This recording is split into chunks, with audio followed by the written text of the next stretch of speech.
Hey, what's up? Welcome to Movie Dumpster Season 3, Episode 16. Today we're talking Ticks from 1993, directed by Tony Randell. I'm Joel Scola. I'm Sean O'Rourke. I'm Connor. They call me Panic because I never do, McGraw. Welcome to the dumpster. Ixides Damini, judging from the mandibles and the pseudo-head, a wood tick. Ticks do not get this big. It's a tick. Severely altered, but a tick all the same. What happened to it? Specimen has been covered with something. Possibly an herbal steroid. Steroid? It's illegal, but some of the farmers up here use it on their marijuana fields to accelerate growth. But that's between us, understand?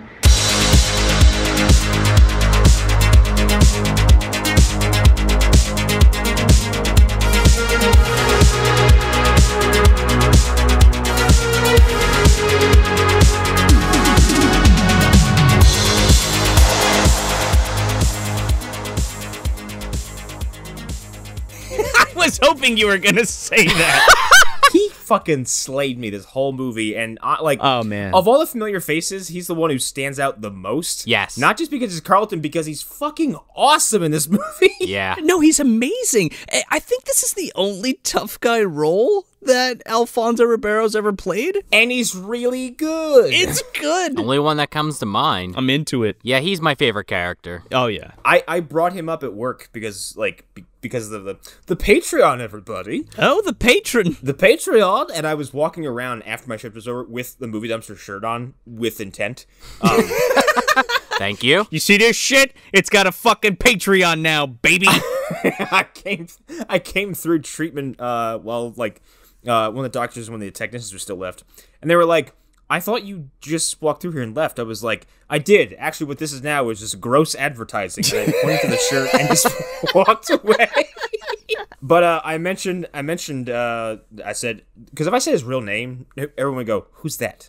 So I said, yeah, I watched a killer tick movie with Carlton, and the doctor goes, he did movies? Hey, man, I mean, he's an underrated actor, in my opinion. I agree. I think this is the only... Look, I'm going to be perfectly straight up honest. This is the only other thing I've seen him in besides, like, Fresh Prince of Bel-Air and, what is that, Dancing with the Stars or whatever the fuck that was? Is that what it was that he hosted? Oh, yeah. He was on that, Dancing with the Stars. He did reunite with Will Smith in addition with Jaden Smith on, I think, the Jimmy Fallon show. Because, like, Jimmy Fallon just, like, out of nowhere, just, like, points off stage, and there they are, and they do the dance. You know, Jimmy Fallon, king of comedy. Yeah. Pratfalls and laughing at the camera. And pointing at things and going, there's the actual comedy. And then, yeah, there it was. I'm like, first of all, those two haven't lost a step. True. Jaden Smith, get the fuck out of here. Oh, no, that kid just needs to find something else to do with his life. It's not acting, that's for sure. Yeah. Meanwhile, Uncle Phil, of course, being abducted by aliens in the movie The Colony, which we still need to do on this show. He's fighting the TMNT somewhere. Yeah, well, yeah, that too. Alternate universe. Still, to this day, floors the fuck out of me. Every time I hear that voice come out of Shredder, I'm like, that's fucking Uncle Phil. Oh, I'm Uncle Phil. I can't even do it justice. But he's in the MDU. He's still fighting the good fight in the Technodrome. He'll come to the forefront eventually. It's only a matter of time. Sure. I feel like Uncle Phil's been in more movies than Carlton has. Yeah. Specifically The Colony. Again, yes. We're going to come back around to that next year, maybe. But is it better than Ticks? Question mark. The Colony? Fuck no. All of these questions will be answered. But the Patreon, Connor, you mentioned that. Yes. If you didn't see, we just launched our Patreon over at patreon.com/movie dumpster. And we're really excited to launch it finally. We've been, everybody's been asking us, where's the fucking T-shirt? Where's the stickers? Where's this? Where's that? Well, we've been giving stuff away for the past 3 years to everybody who asks. So now it's kind of nice that we can offer these things and we can kind of give an exchange, if you will. Yes. We give you the show and cool shit, and you give us a couple bucks because to support the show every month. And our tiers are like what, 2, 5, and 10. Yes. And 10 being the high end. You can donate or be a patron for however much, 25 cents. 5 cents, whatever you want to give, it helps. And if 100 people give $2, that's a big deal. You know, that's something we can actually use and produce the show with, you know? Yep. Make more shirts, pay for hosting fees, stuff like that. Yeah, pins, stickers, all kinds of fun shit. We got commentaries that we're cooking up for you. Can't wait to do that. Yes. I'm excited. Me too. Yeah, especially because me off the cuff is an entirely different animal. So And then we can actually like have jokes that go with a visual. How about that? Yeah. You think we're funny now? Fucking wait for that shit. yeah, one time reacting to things live. MDU in live action. Oh boy, that's a good one. So yeah, so you can sign up to be a dumpster dweller. You can For $2. go in there and become a time traveling mutant with our friend Daniel Baldwin. That's our $5 tier, and you get a sticker pack and access to our commentaries. Yes, and if you want to go all in, you go to the $10 tier and become the wizard's fucking house elf. You take a little bit of abuse, you get a t-shirt, you get a pin, you get the commentaries, the sticker pack. You get infinite respawns as long as Harry Potter can find your corpse. Yeah. Listen, you're gonna fucking get my chicken as many times as I want, and you're gonna like it wearing a fucking movie dumpster t-shirt. And you're gonna take a 6-shooter to the chest every time I feel like it, because I can. Don't forget my fucking honey for my roll, you little troll. He's going to be coming up a lot in this movie, believe it or not. Charnetsky? I think, yeah, he is. Yeah. Yeah, we'll get to it. I just wanted to say Harry Potter popping up wherever Dobby's buried. I just kind of feel I don't know if I feel worse for Dobby or Harry Potter in this situation. Probably Dobby, since he's actually the one being murdered. Probably Dobby. Harry Potter, like, gets the fucking credit for doing nothing all the time. Right. Harry is he's a goddamn celebrity by having his friends do a lot of the work. Yeah. Fuck him. Hermione has saved his ass and Ron's ass so many times. And they're like, oh, Harry, the boy who lived. Question mark. I don't know why that person's from Monty Python who just walked into Harry Potter. Help, I'm being repressed. Oh my God. Who are the British? Who is Harry Potter? Cut the head off the snake. But if Harry Potter weighs as much as a duck, he's still the hero of the movie, question mark. Harry Potter turned me into a newt. I got better. I got better. I'm sorry, everyone. I drank a little bit before the show. That's totally fine. You're drunk and I'm on like speed. Yeah, I had a shit ass work day, everybody. We went back to curbside at my hospital because COVID hasn't gone away.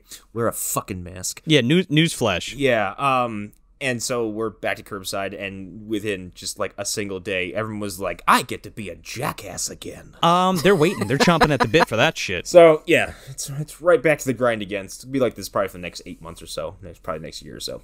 So, yay! So, there's going to be lots of apple-flavored, very weak alcohol in my future because I don't like beer. Oh, man, sugar headaches? You're fucking crazy, man. I can't do that. I can't wait for the poops that come after this. Oh, God. You get a little apple dumpling, huh? Yeah. Does it give you a little you know what? That was gonna be a James Wood joke. Gives you a little applewood. Yeah, give you a little apple. You strong bow? You like a boner or whatever. Yeah. Yes. Speaking of Patreon, So we just wanted to thank everyone who's signed up so far, and I'm just going to go down the list of everyone who's joined so far. So we've got Hunter Davenport You son of a bitch. from the Phantom Zone, friend of the show. Thank you, Hunter. thank you. Fucking first one. He was first. He made sure to let us know that. Winner, chicken dinner. Brendan Lemune, the Autistic Gamer 89, Beyond Hope 777, Christopher, Jacob Chavez, Leonardo Roberto Talavera Barocio, I believe. Gorlami. Sorry if I got that wrong. Amanda Tweed, and Joe has a mustache. Hi, Joe. Thank you all. I do have a mustache. I mean, oh wait, that's the guy's name. Okay. He's gonna fight you now. I hope you know that. Thank you so much. Thank you to all of you who have supported us already with the Patreon. It hasn't even been up for what? As of this recording, 4 days? Something like that. Yeah. Just a couple days. Yeah, about a week once this episode comes out. Yeah, it'll be about a week when this episode drops. Yeah, we were so taken aback by the response just by everybody in general, from everybody sharing it to everybody actually signing up. Thank you so much. I floated out a topic over on the Patreon, asking you guys, like, if you had any questions about this movie in particular ticks, or just any general questions, because, we always like that kind of shit. We're always asking for your video store stories, any, we were talking about a few weeks ago about, old tapes your parents had, those old 8-hour fucking EP tapes where you can't even see anything, but there's 20 shows taped on it in a row. Yeah, baby, got Uncle Buck and fucking Turner and Hooch back to back on there. There you go. Yeah. I had episodes of Monday Night Raw and Mystery Science Theater back to back to back. There you go. Peanut butter and chocolate right there. And by the way, you sign up for that Patreon. We're gonna be asking these questions every time we have an episode. Yes. Well, not that we're asking the questions. We want you to ask questions that we'll answer on the episode. And we got 2 of them. Oh, we sure do. That I forgot to pull up. Excellent. Line. All right. So our first question is from Leonardo, and he asks, would you let 100 ticks munch on you for an hour for $100,000? Go fuck yourself. Wait a second. See, you got to be more specific. Hydroponic mutant ticks? Hydroponic waste mutated ticks? Or just regular ticks? Hold on, what was the amount of ticks again? 100 for 1 hour for $100,000. Yeah, what kind of ticks? Well, that's what I'm saying. Is it one of these ones that makes it so you can't eat meat anymore and you just start like throwing up even if you eat a fish stick? What, like if it's Lyme's disease? Well, yeah. That's off the fucking table. Like, No, I don't want to incur a disease. Are these deer ticks? Are these wood ticks? Right, but if it was 100 of these mutant ticks from the film, I would be dead. Yeah. If it was like 1, you're probably dead. Yeah, probably. And I want to ask, are we talking like $100,000? Like, we are talking about money, right? We're not talking about one like $100,000 candy bar. Candy I bar hope. like the commercials. What would you do for $100,000? I'd get eaten by fucking ticks. Imagine that shit. You survive that, and if the fucking guy hands you a freaking candy bar and says, hey, enjoy. Oh man, you look like Clint Howard. enjoy. I just beat the shit out of that guy. Here's the thing. Like, I work with animals, and in working with animals, I've gotten a bit more respect for certain entities in the insect kingdom. I don't want to hurt spiders anymore because they have a purpose. They're the best. They protect your home from other sons of bitchin' fucking insects. One scuttled out of the hole of my door, like where the door jamb is, and I was like, you know what, you're fine. I didn't notice you the entire time I've lived here. They're not looking for you, man. I don't do creepy crawlies. I don't do parasites. I don't do. I don't think anybody does parasites. Yeah. I don't see a purpose in ticks or fleas or mites or anything like that. I don't know if letting 100 ticks just feast on you is in any way healthy. Well, I don't think that's the part of the question. I think we No. all agree that it's unhealthy. Yeah. Again, regular size ticks? Fuck yeah. 100 on me, baby. Give me that fucking $100,000 in dollars. USD. I don't know. Like, I don't know. I don't know if I could physically and mentally handle the fact that, like, there's 100 small parasitic insects on just taking my plasma For an hour. How about one mutated, like, steroid-infused one and the rest are all the regular ones? But, like, No. It's like in a monitored environment, so you can't actually be killed by it. Like, there's a trainer or some shit there keeping an eye on it. Okay, now it's a fucking John Hurt experiment. I'm hooked up to a fucking IV the whole time is what should happen when that happens. Yeah, fucking IV a strongbow. Yeah. Yeah, let them suck me dry. Everything tastes like gold. I'll tell you what, you know who could do it, no problem. Hey, I'll take that $100,000. I'm a fucking zombie already. Gramps comes up. Come on, suck me dry, little tickies. It's basically like the scene in the movie when she tries to suck the blood out of that dog and nothing's coming out. It's like Gramps, like the fucking ticks can't get any juice. Oh, But he comes man. in made up like he's alive, and everyone's like, I don't get how he's doing this. He's like that. He's like Jack Nicholson in Batman when he's at Yeah. the art fucking museum. Took the words right out of my mouth. Somebody just throws a fucking glass of water in his face and dust just fucking flies off him. He has a posse playing Prince. They're playing Prince, but it's like a old like fucking like 1849 version with like violins and some fucking like ukuleles or some shit. A honky tonk version, It's just that weird bat dance that he had in the Batman albums. but played on piano. He's like blasting guitars and saxophones over it. Oh man, it's like fucking Dark Tower where they're playing Hey Jude on the fucking honky tonk piano, but it's Yeah. fucking Prince bat dance on the the piano, on the honky-tonk piano. There you go. All I'm saying is Gramps has got it in the bag. Oh, yeah. No, for sure. What about you, Sean? Sean, did you answer the question? I think we did. I mean, I sure as fuck wouldn't do it, personally. Regular ticks, yes. Mutant ticks, no. Yeah, no, I think I'd probably just say no to both. Sans the Lyme's disease, and we're good. I'm far more intrigued with the second question because I know what that one is. Don't cheat, motherfucker. The second question by Hunter, this brought me back a little, all the way back to season 1 of this show. His question is, which one of you could beat Uwe Boll in a boxing match? I will answer this. Neither of us. Neither of us. Well, which one's who? Yeah, right? Yeah, which one, Connor? You and who else? I'll get to our answer we talked about in the chat in a second.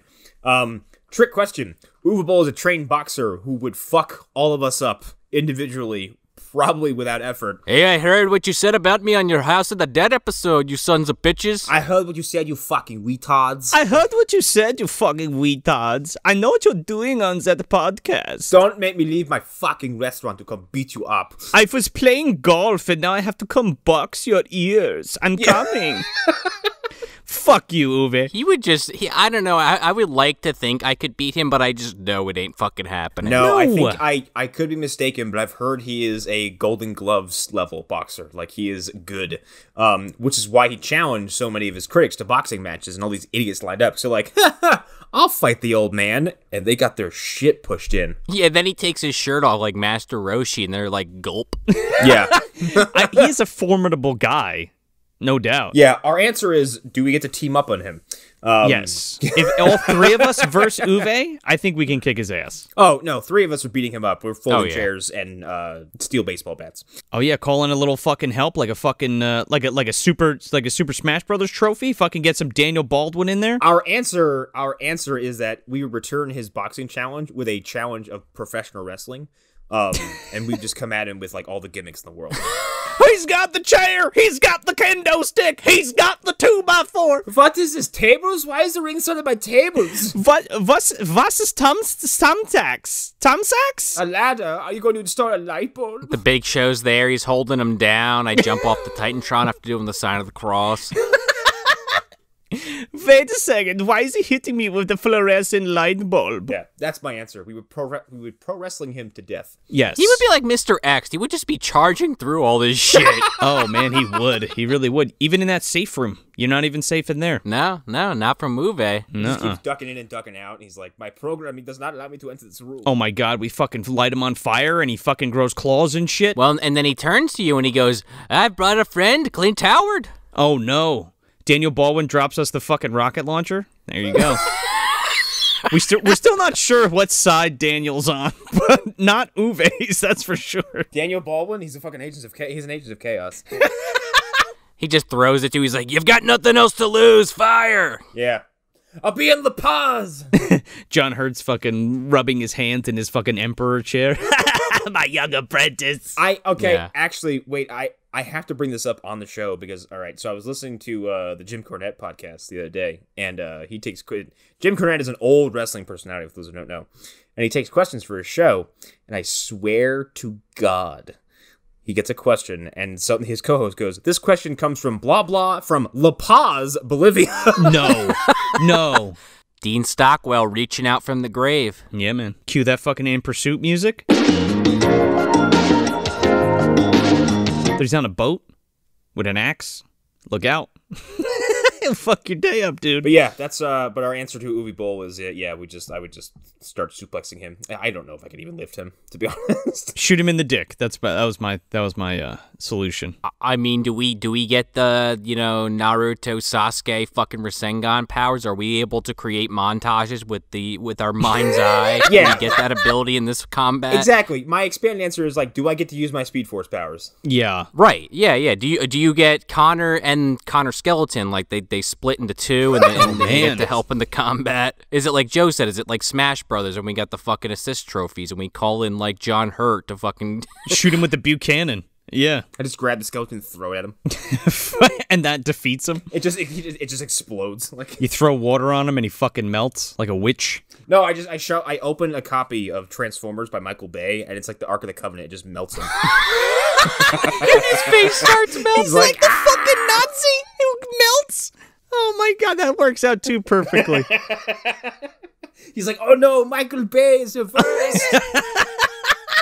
Oh shit. And like I mentioned, Clint Howard, he was called into action, and believe it or not, he comes in with a copy of Ticks and he hands it to us, and he says, "Here you go, fellas."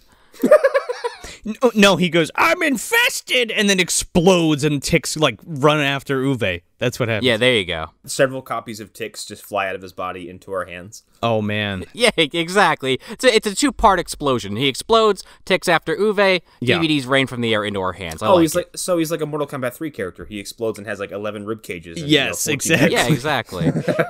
Bugality. Or bad movieality. Howard-ality. Is that like if we put all the fucking DVDs together, is it like the Power Rangers and we like morph? You know what I mean? Like, Yeah, maybe. No, we look at him and we go, I know what it's like to lose. And then we close our fist. And then he turns to dust. that works too. Yeah, exactly. Blows away in the wind. Yeah. He just sits down and looks forward and just like still turns to dust. Yeah. I close my eyes, and it's just there goes Uwe.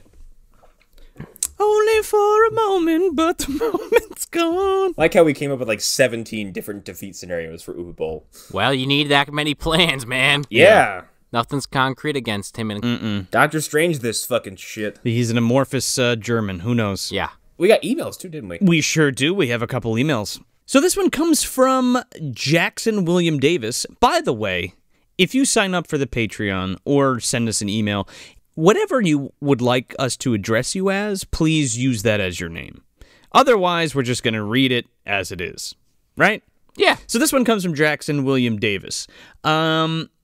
He says, your podcast is amazing. Thank you so much. That's very sweet. Thanks. I started listening about 4 days ago with the Star Kid episode and have been hooked since. I think that was the introduction of the Urkelbot. We've talked about it before. Oh man, you climb in that fucking Urkelbot anus? There you go. Oh, yeah, you grab those butt cheeks and hop right in. You dive right in there. You guys have gotten me through the 12-hour shifts at work, and for that I thank you. Well, you're very welcome, and I'm glad you like listening to us talk about movies. I'm glad you can sustain my bullshit for that long. Duly noted. How many hey what's up and or whatevers can you take from me? Actually, Joe with a mustache, Joe who has a mustache, however he's phrased that, he said, I think his favorite thing is when we just kind of pause and go, or something. Well, sometimes, what else can you really say? Yeah. You know what? Maybe a shirt on that Patreon or whatever. Yeah. Yeah, it might have to be. Or whatever is the other thing, I think. It continues. By the way, your Idle Hands episode had me dying. Hey, man, he was making a reappearance in that Stepfather episode we're Sure talking was. about. I just posted that MDU Monday. The fucking hands. One's idle hand, one's thing. Yeah, the Idle Hand, not Devon Sawa. Thank goodness. Right. Same kind of demon, but not specifically Devon Sawa's demon. It is the one that murdered Devon Sawa and his family. Sure. Yeah, I believe it. That's fine with me. Yeah. And he asks us, oh, and do you guys sell merch? I totally rock a shirt or a water bottle sticker. Well, guess what? We have a store coming soon, but if you go to that Patreon, you can get a shirt, a pin, a sticker, and commentary tracks with the $5 or the $10 tier. Correct. Actually, yes. Well, $10 gets you all of that, but the $5 gets you some stickers and the commentary tracks. And the $10 gets you a t-shirt, a pin, a sticker pack, and commentaries. So you could do that, or you can wait until the store comes up. It's coming. A couple more weeks, guys. We're trying. Look forward to it either way. Yeah. We also have one more email. This one comes from Daniel G. Is that like Mick G? Could be. Oh my god, he found us. Hey, we didn't say anything bad about him. I heard your Terminator episode, and I'm really... No, that's not what it says. I heard you guys liked it. I'm so excited. Thank you! No. Christian Bale was real pissed at me afterwards. I side note on that, I re-listened to that episode a few weeks ago because I don't remember why. I was just in the mood for Terminator. I was trying to find some portion of the episode to call out for. Sure. And I totally forgot we did the whole intro with me doing the fucking voiceover of the world being nuked. Oh god, it's so good with Cybo Man coming in. Yeah, that's where my temporal paradoxical existence is introduced. Yes. I took a lot of pride with that because we fucking like did it verbatim in T2. If you listen to that intro and then watch T2, it's verbatim. Oh yeah. Just had to comment on that because I remembered that happening recently. I'm like, oh my god, I forgot how amazing this was. Totally. The little things, you know? We care. Oh yeah. So Daniel G says, I'm surprised after all the references to Undertaker and AJ Styles, when you guys were talking about who Father Adam in Vampires looks like, you didn't make the connection that he looks remarkably like AJ Styles. Laugh out loud. Yeah, you know what he kind of did with glasses? At least before his hair got so long, of course. Unless it's just me who thought of this. Here's the funny thing, and you'll see it when when some artwork comes out for our next thing. I look more like AJ Styles now because I haven't gotten a haircut in like 8 months. Didn't you chemically burn your hair at one point to get it like manageable? No, I put relaxer into it. And that shit is potent. You gotta be careful with that shit. I had I touched my forehead because I had a small, like, I took my pinky, it was gloved, and just scratched above my eye real fast, not even thinking about it. And then within seconds, I was like, oh. Oh no. I was like, oh my, that is fire. I love how people with curly hair want straight hair, and people with straight hair want curly hair. Man, because I got my mom's crappy ass genetics as far as my hair goes. It's like a fucking mop on my head, so I have to do whatever I can to eliminate that. My hair is just like pin straight, so it's got no volume at all. It just It's sucks. great, isn't it? It's just there. Hey man, I like my hair. I know. Well, you have a big fucking luscious curly locked head, you fuck. And then when it gets long, guess what? I cut some off. And Yeah. then start over. And then you don't have to worry about putting product in it or anything. You Well, no. yes. I put stuff in it. I have Sean, to. I would love to see you with like just Christian Bale hard slick back hair. Oh, it's been done. It's been done. We might have to revisit that idea. He did like a Vincent Vega fucking looking thing one Holy year. shit, that's awesome. What was that? That was for some video you did, right? I honestly don't remember. Oh yeah, it was a. The gum ad that we did. It was a together. fake gum ad. Maybe now that we're talking about, it, maybe I'll throw it on the Instagram. Where I was for a college project. I had to create a product and basically build like a site around it. But it was for this gum that it was called Tongue Puncture. Tongue puncher, yeah. And I slicked my hair back like Vincent Vega, and it's a thing. A fist comes out of my mouth and in our friends' mouths. And punches him in the Yeah. face. Yeah, it's a thing. To further address his email, though, expect far less references to AJ Styles in the near future because, one, I hear he's a flat earther, and two, I hear he's kind of a piece of shit. Yeah. Isn't that more reason to talk about him? Yeah, I mean, like, to shit on him for being a flat earther, yeah, but I also don't want to, like, give his name any power. Oh yeah, no, I get you. Oh, yeah, don't put it out. He's gonna be you're gonna get a fucking AJ Styles tulpa, man. Dude, he'll come and ruin my Christmas like fucking Sam Whipple does or some shit like that. Oh my god, he's got the belt. That's who has the belt. Yeah, he's got my mom didn't trash it. She gave it to him. AJ Styles has it. Here Dude, you go, I'll wake me. up and he's like perched in my ceiling like fucking Batman, just forearm me in the face. Oh my god, him and Sam Whipple are fucking masturbating on it, going, hey, what do you think about this, Connor? Merry Christmas. Jesus. John Hurt sitting in the corner with the fucking portal ready to go at a moment's notice. My mom walks in and gives Sam Whipple the money in the bank briefcase, and he just pins me. Oh my god. Yeah, John Hurt's filing his nails, leaning against the wall. She's like, "It was me, Connor. It was me all. Oh no. I was the higher power." And the audience at home wonder, what the fuck do we just listen to? What are we even talking about? Wrestling's gotten really weird. Well, if you've been listening to the show, you know. And if you don't, maybe you should go back and listen to the other episodes we got. That's our secret. This is actually a wrestling show.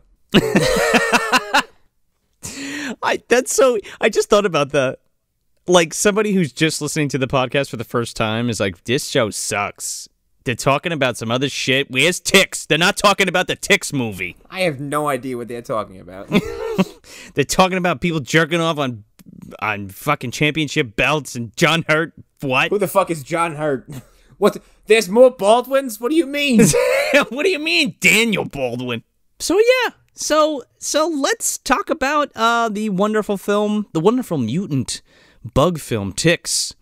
I think we first talked about this on the Mosquito episode. Yes, we did. Yeah. And if you haven't listened to that, you should probably go back and listen to that, because I think at the time we were like, yeah, let's do Ticks back to back, but it didn't happen. Yeah, Connor specifically goes, yeah, we should do Ticks next. That might be my next pick, and then Yeah. it just never came together. Well, here it is. Yeah, probably because I forgot I said that because I have the memory of a fucking goldfish. But it's a nice little companion piece. And what's the fun part is you can hear how much we've evolved. You know what I mean? Like, that's from the first season, and this is, the third season. You kind of feel it out a little bit. See how that grabs you. There's definitely some proto-ass MDU shit in that episode. Oh, 'cause yeah. I recently re-listened to it because today, believe it or not, or maybe it might have been yesterday, was exactly 2 years since we released that episode. Yeah. And for anyone who sincerely wants to know, if you want to trace the MDU stuff back to a certain point, it's Frankenstein Unbound, like irrefutably. Yes. So Sure. go back and listen to that one. That's the epicenter, Yeah. right? So if you listen to that episode, everything else kind of can make sense. Yeah. Mosquito's a good one, though, specifically because we go into the whole fucking Marv, and Harry being in the basement with Hendrix when he falls down the dumbwaiter, Yeah. with the wet bandits and everything. The Gunnar Hansen origins. Yes. That's there. 20 years since he held one of these babies. It's been 20 years. It's been 25 years since I did the thing, but now I'm a wizard in the castle. Thanks. And time is no meaning to me. Time is but a window, death is but a door. I will return. Where's my chunky chicken? Don't forget my fucking honey. No, that's Charnetsky. But yeah, but still, it's all the same. They're all eating wings watching the fucking Cubs game. Not fucking, not Haggerty. Haggerty's, he's kind of watching, but he's like the guy in the corner who's like only half paying attention because he's so worried about his smoke cloud. I don't get it. What's the deal with the Cubs? I just don't understand. Did we talk about on air the idea of someone throwing him at like an enemy and him blowing up into like a cloud of cocaine? Oh yeah, Meteor Man. Okay. Yeah, Meteor Man throws him at fucking who is it? Like Heavy D or somebody who's in that fucking crack house? I forget. Some rapper. It's a big white cloud. He's like, what the hell, man? He's like, oh, you blew my fucking load, dude. I had my coke stash in my pocket. My backpack full of cocaine. What the fuck, man? Get off me, coke boy. I wanted to start with this director specifically. Yes, Tony Randell. This guy's had one of these Bob Clarke-y fucking careers. Yes. Bob Clark, more stuff that I would call classics for sure. I would call them horror or thriller masterpieces, really. Yes. Staples of the genre, if you will. And it'll make sense why I make that comparison in a moment. This man fucking directed Hellraiser 2. Holy shit. And DEFCON 4. Yeah. Which is like, holy shit. Like, that and Hellraiser 2. Like, Hellraiser 2 is probably one of the best sequels to any of the heavy, the big hitters in horror, in my opinion. Oh, yeah. Hellraiser 2 is probably my favorite horror film, straight up. I love that movie. It doubles down on all the weird fantastical stuff of the second one, and you go from something very isolated to something that's like nearly cosmic in scale. Oh, yeah. Oh, yeah. With Leviathan and all that. And it's super weird and really like it takes itself super seriously, and it's just surreal and awesome, and it's like a fucking like it plays out like a storybook. It's so fucking cool. Stop me before I turn this into a Hellraiser 2 review. No, it's totally fine. I just wanted to add, like, I love the idea of somebody willingly entering. Like, Uncle Frank wanted to get in there, but he was like a sadist sexual guy. And he was like, I'm here and this sucks. I've been duped. He's like, hey, I want to fucking die at the same time. And then it happened, and he's like, okay, can I stop now? And they're like, no. Yeah. But Channard, specifically Dr. Channard, fucking goes in, and he's like, you know what? I love this shit. Turns out I'm going to be the fucking master Cenobite. I that's when you get the idea, like, the Cenobites are not villains. They are just agents, Yes. In service of a master who's also not really a villain. Like, Leviathan's just kind of he's just a god. A thing, yeah. An entity, if you will. But the Cenobites also will eventually, in that movie, can have a will of their own. They can rebel, and it's awesome. Yeah, it's pretty rad. I mean, it just, like you said, Connor, I think it really explores that whole lore to really good results as far as the sequel goes. I'm kind of one of the weird people on Hellraiser 2. Like, I like that movie a lot. I just hate the whole humanization of the Cenobites personally. It's one of those cases where I don't mind it, right? I guess the mystique for them, That's is, what I like about them. sure, is more powerful, but I feel like you can attribute a little bit of backstory to them and it not hurt them too much. Like, No, I don't sure. mind knowing who Doug Bradley was before he was Pinhead. Sure. No, yeah, I get that. Like, I get it. Like, I get the appeal, and I guess I don't hate it totally, but I just, if I had a choice, like, I would rather them just stay mysterious. But I get from, like, the standpoint of, like, where the story was going, like, they went there. But I like everything else about that movie besides that. Oh, totally. It's a thing like, well, here's a sequel. Are we just going to do the same thing as the first one or go in a different direction? Yeah, And they actually do it to decent results with I kind agree. of some new and fresh ideas, which is interesting. Yeah, he also directed Amityville 2, or excuse me, Amityville 1992, the one with the clock. It's About Time. Didn't see that one. I've seen, one a ton of times and two with Burt Ward a couple. I have completely forgotten about everything after Amityville 3D. Or wait, there's Amityville 1, 2, 3D, The Dollhouse, The Possession, the one with the lamp, It's About Time, or the clock, It's About Time. There's one with a fucking lamp. I think that's Possession. Isn't 2 the one where they kind of go far more into the DeFeo stuff? Yes. Okay. That's where I stopped. I've never seen anything else after that. Right. It's just so that series is so funny because I feel like the name is public domain because there's like a gag where like people are just like making Amityville movies. A buddy of mine even was going to make Amityville Arcade at one point, which was kind of funny. I like that idea of it being like a haunted arcade cabinet. I think it's kind of in the same vein as like, I'm not sure exactly how it works, but like any jackass can seemingly make a Day of the Dead sequel or a reboot or something like that. Or you can make Rave from the Grave, Return of the Living Dead. No, thank you. You can keep that shit. Yeah, because there's like there's Day of the Dead Contagion, there's Day of the Dead DayZ.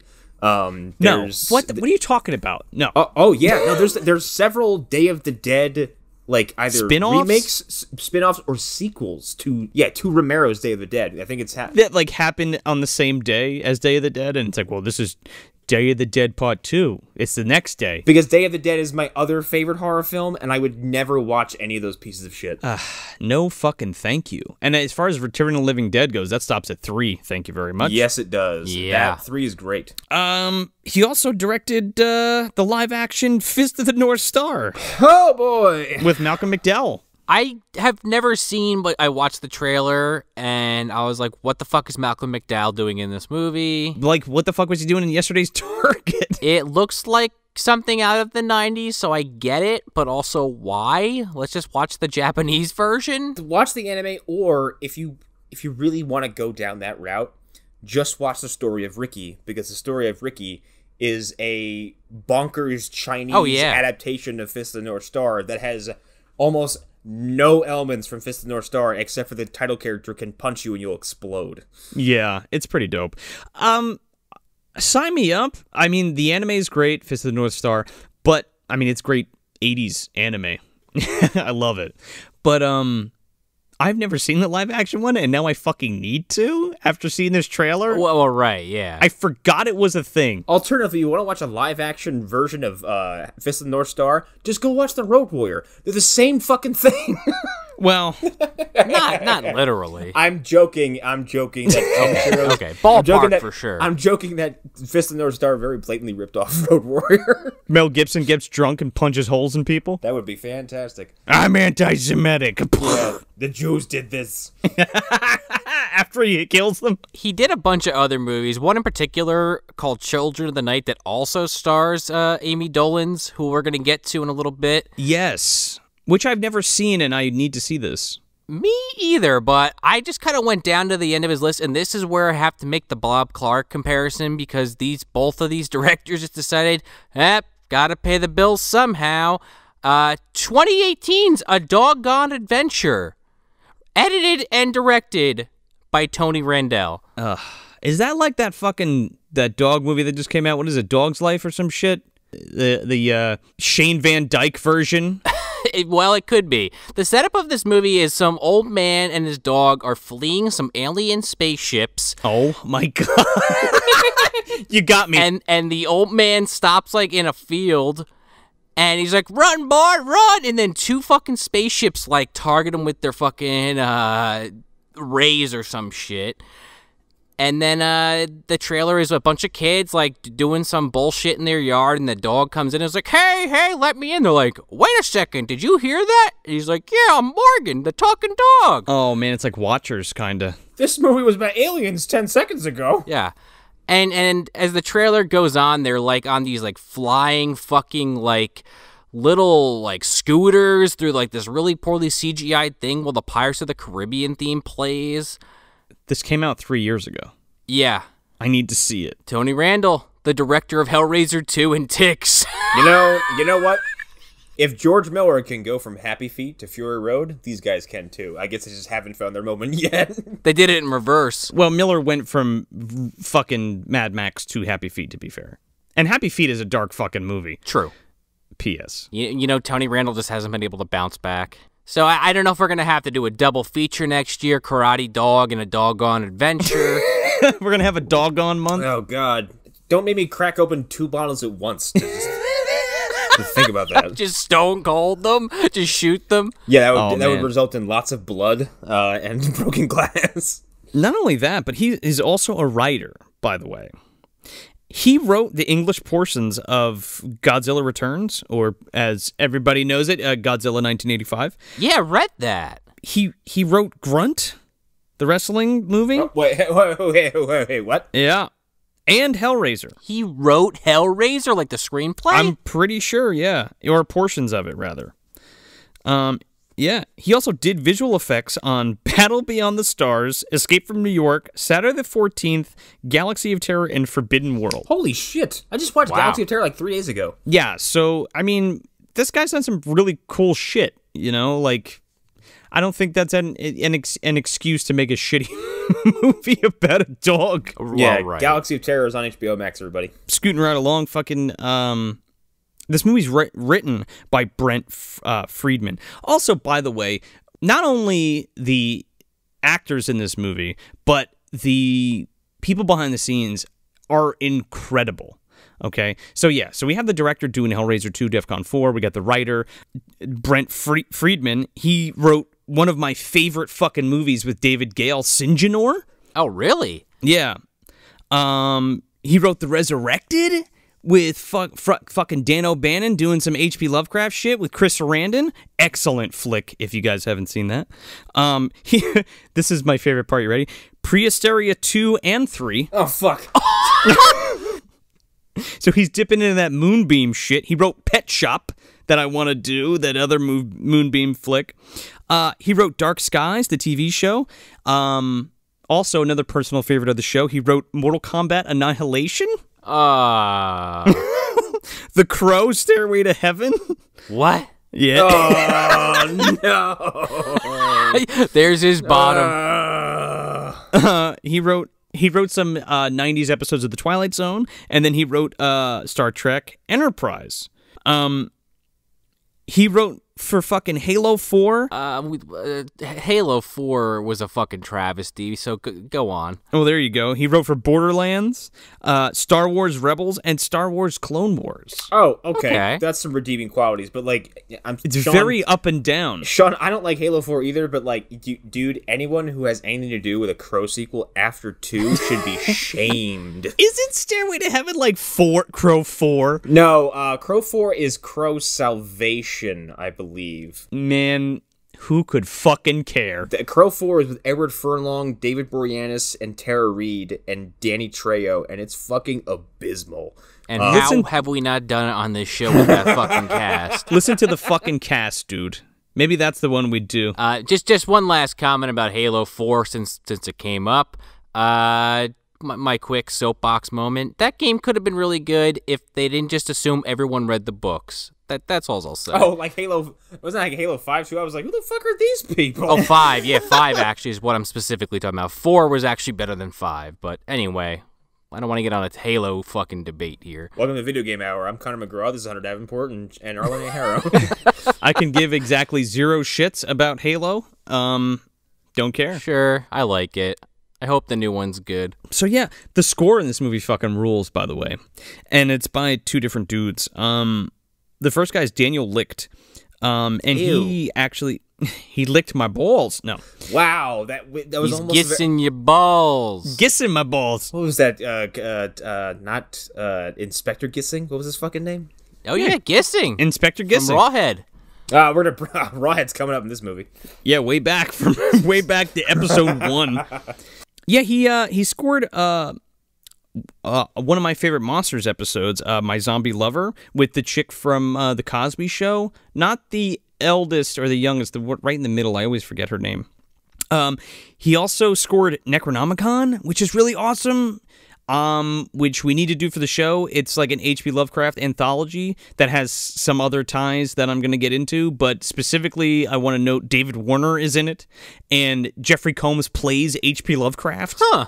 Well, that's pretty cool. It's fucking dope. Yeah, like the role of his dreams, I'm sure. Dude, it's so good. It's really, really good.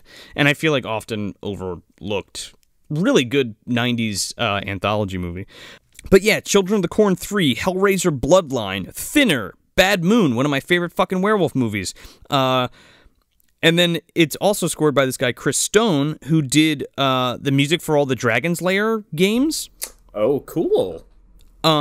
And all of the Phantasm movies save for the first one. Okay, yeah, that's notable because the Phantasm 2 theme specifically is like one of my favorite horror themes because the first movie has great music, but the second one adds that hint of percussion, and you're like, oh, now this is perfect.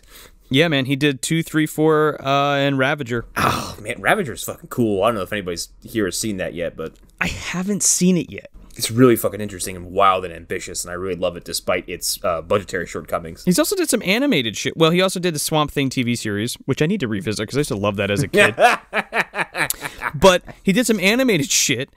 Felix the Cat, the movie, and fucking Tailspin. Oh, wow. That show where Baloo was like, I'm just going to go start a cargo freight business. Yeah. I don't want to hang out with Mowgli anymore. Yeah, no, that was it, right? All the animals just started wearing clothes and flying planes. Mowgli's got it right. We should go be people.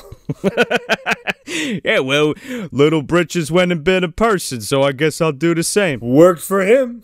All right, then. Bagheera! Okay, so... and also, on effects, we got Doug Beswick, okay? This man's beginnings were with fucking Rick Baker on Octoman. He's done work on Star Wars, the first, New Hope, American Werewolf in London, The Howling, Ghostbusters, Empire Strikes Back, Nightmare on Elm Street 3, Nightmare on Elm Street 5, Darkman, Drop Dead Fred, Terminator, Aliens, Trick or Treat, specifically the speaker effects, like when Sammy Kerr's coming out of the fucking speaker. Ooh. Yeah. Evil Dead 2, Beetlejuice, Dr. Madrid, Cabin Boy, Blade, all 3 of Connor's Pulse remakes. Oh. Wait, hold on. There's more than one? Yeah, there's like 3 of them. Dude. I want to scrub my skin off until I bleed. I hate this.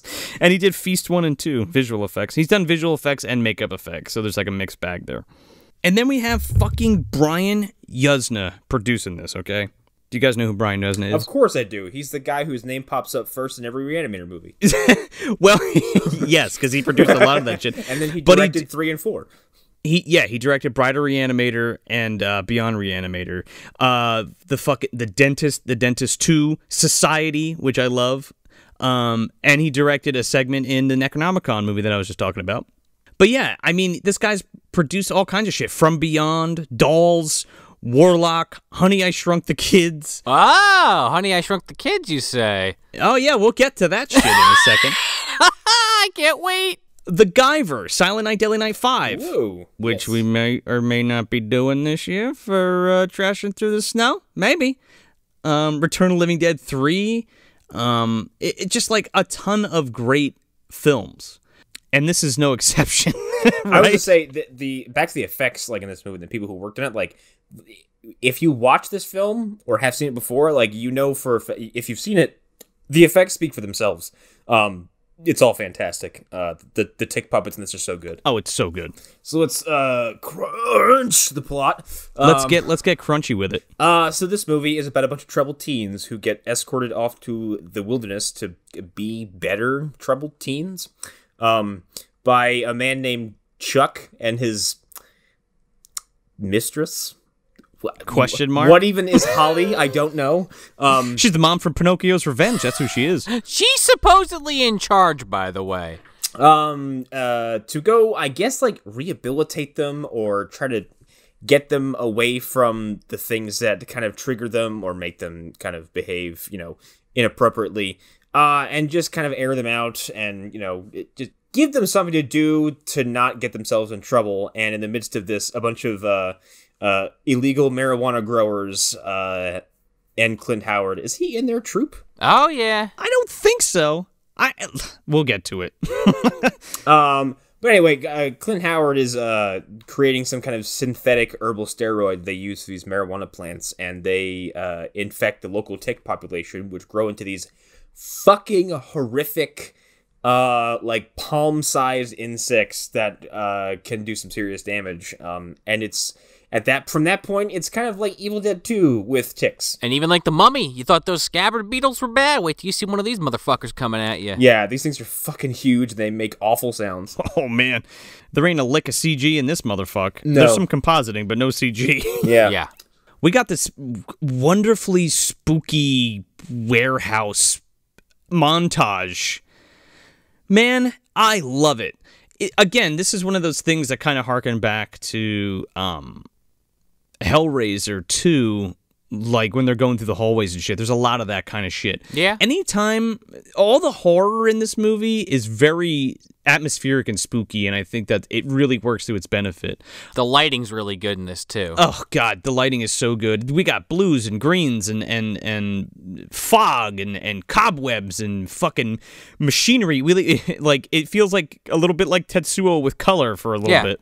I was thinking about Edward Scissorhands, that fucking girder and pulley system he's on in the beginning of the film. Oh, yeah, even like a ratty fucking beat up version of that in somebody's barn. They do such a good job of making this whole scene really creepy, and it's basically just to show you kind of Clint Howard's kind of operation he's got going, and it's like everything is like jerry rigged, and it's like there's even a fucking hamster like running one of the machines like in a wheel. It's a rat, and I was bothered by this. Is it a rat? I thought it was a hamster. I'm pretty sure it's a rat.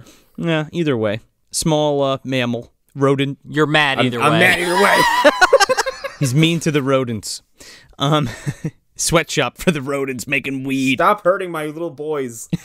So basically, like, we see all these contraptions and the hydroponic system for all this weed, but there's this runoff from the hydroponic system, which causes like this toxic waste green shit that again has some kind of herbal steroid in it, but it oozes out like some kind of like nuclear waste, right? Like some kind of toxic waste runoff. It's runoff. And if not to digress, but if people want to see a great fucking horror movie that has a similar premise, go watch The Bay. Oh, The Bay is excellent. It is about chicken steroid runoff that gets in the Chesapeake Bay and infects some of the aquatic life, and it's one of the freakiest fucking movies I've ever seen. I will not say anything more because doing so will ruin the experience. You should go, watch The Suckling, another film where radioactive waste falls on a embryo, I guess we'll refer to it as, and transforms it.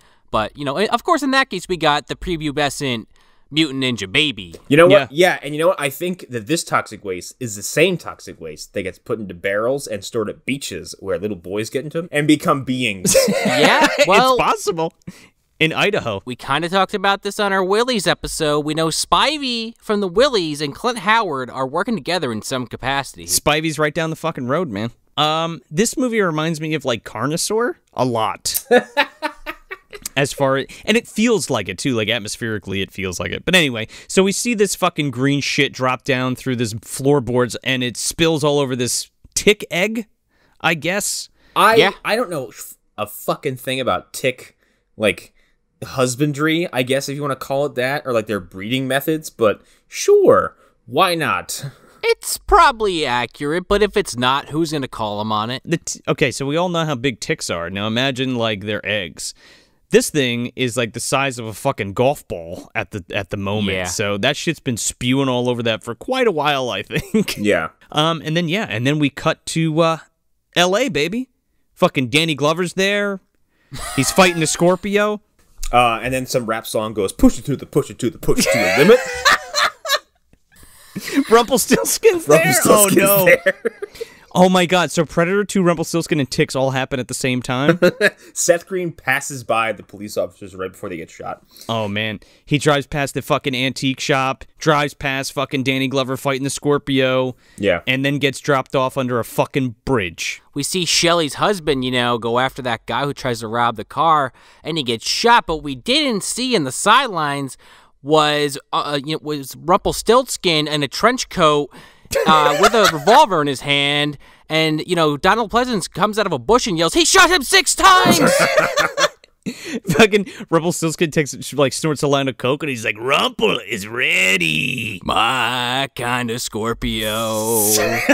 My kind of drugs." Loomis came and put sentences together because he watched someone else shoot someone 6 times. He's like, what the fuck? You stole my gimmick. He's voyeuristic. He's pantomiming at his erect penis. I'm sorry, I can't help it. I saw it happen, and I'm upset about it, but I can't control my body. He's just doing that. He's just gesturing at him. He's so offended. He's like, the fuck, you took it's my thing. He's got a kink now. He has to go see people get shot 6 times to get off. I shoot the people 6 times. I'm the one who shoots. He has to go to therapy over it. Well, he's going to the retreat too. He's hiding in the bushes. He has to go see a therapist. Seth, get your ass out of here. Because Rumpelstiltskin shot a cop 6 times.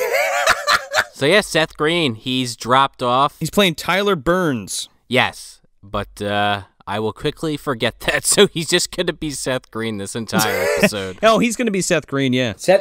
Here's the thing. Seth Green is a fucking vampire, first of all, because he looks the same in every fucking movie he's ever been in.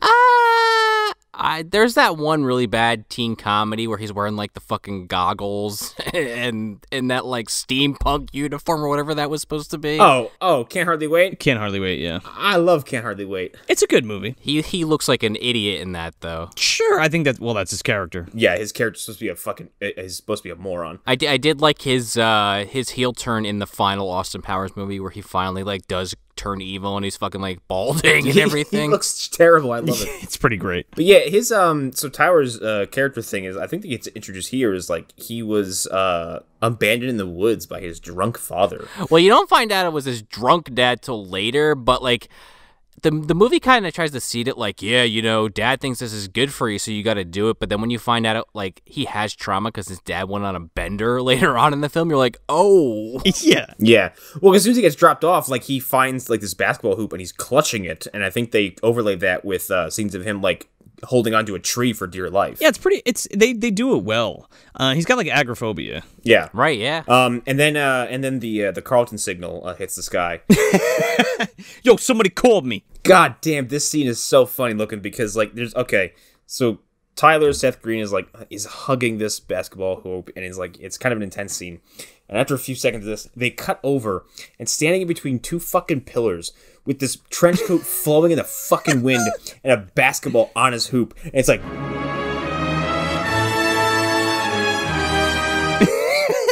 Alfonso Ribeiro. There you go. Carlton from fucking Fresh Prince of Bel-Air with a backwards hat, sunglasses, a basketball hoop, and a trench coat, looking like the most 90s streetwise thug you'll ever see in your life.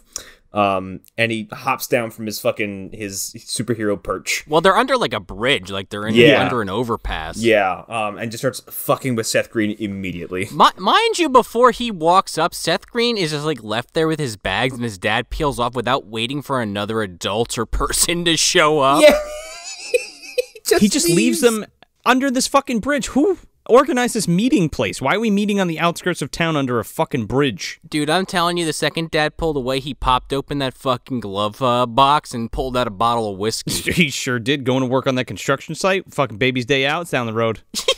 He's the guy that fell asleep? Yeah, that's why.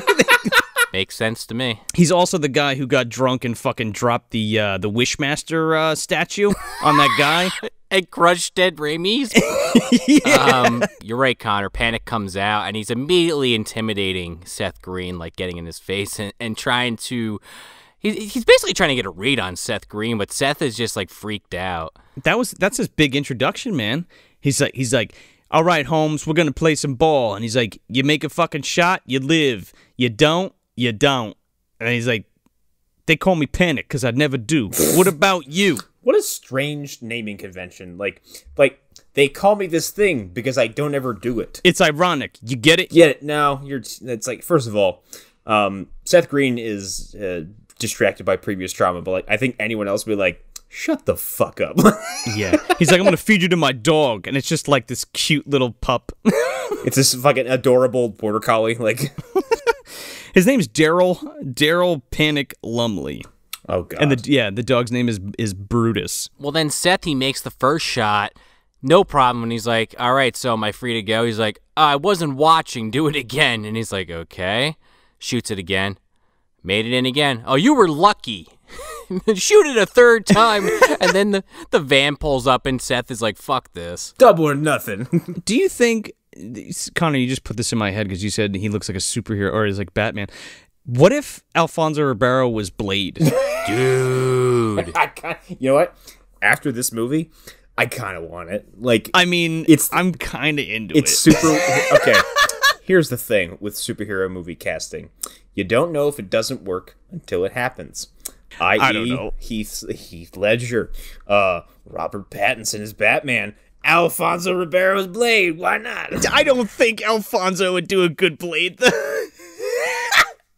He's Blade in the MDU now. Yes, he For is. sure. Oh my God. He's a daywalker. Oh, yeah, he is the Daywalker. He is the daywalker, right? Yeah. This was this whole movie's an elaborate ruse to fake his death. I think it might be.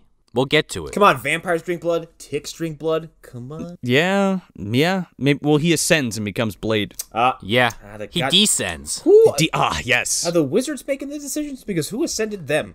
Well, we're not really clear on that. There's probably some higher being in the MDU that we haven't even discovered yet. We haven't identified the MDU's Spectre or Monitor yet, okay? That's the problem. You can't have evil without good, and we all know who the epitome of evil is in the universe. We've got so much evil. There's a lot of evil. Well, John Hurt is, the epicenter of all that. Yeah. Yes. And then right next to him is GVD carrying out the shit. Well, she straddles the line. She's like the line on the... yeah, does she straddle it. No. She jumps from party to party. She fucks whoever, whenever. Just because she fucks him doesn't mean she's ambivalent. It's how she sustains herself. Right? She's still evil. She definitely hangs out with the wizards more, but if John Hurt's paying more... When she's... Okay, so what, is her brothel like the John Wick Hotel? Like, when she's in there, like, everything's like, everything puts on pause. She can, like, fuck whoever. The rules are everyone must be nude, but no one can shoot each other. Yeah. You can't kill each other on this property. Just take off your pants. Don't kill each other. Do it outside, out front. So yeah, the van rolls up and we are packed to the gills with folks. Rosalind Allen is the first one we see. She plays Holly Lambert. She's the mom in Pinocchio's Revenge, which we need to get to. Yes. It was on the fucking slate this year, but shit happens. Got shuffled around. Next year, definitely.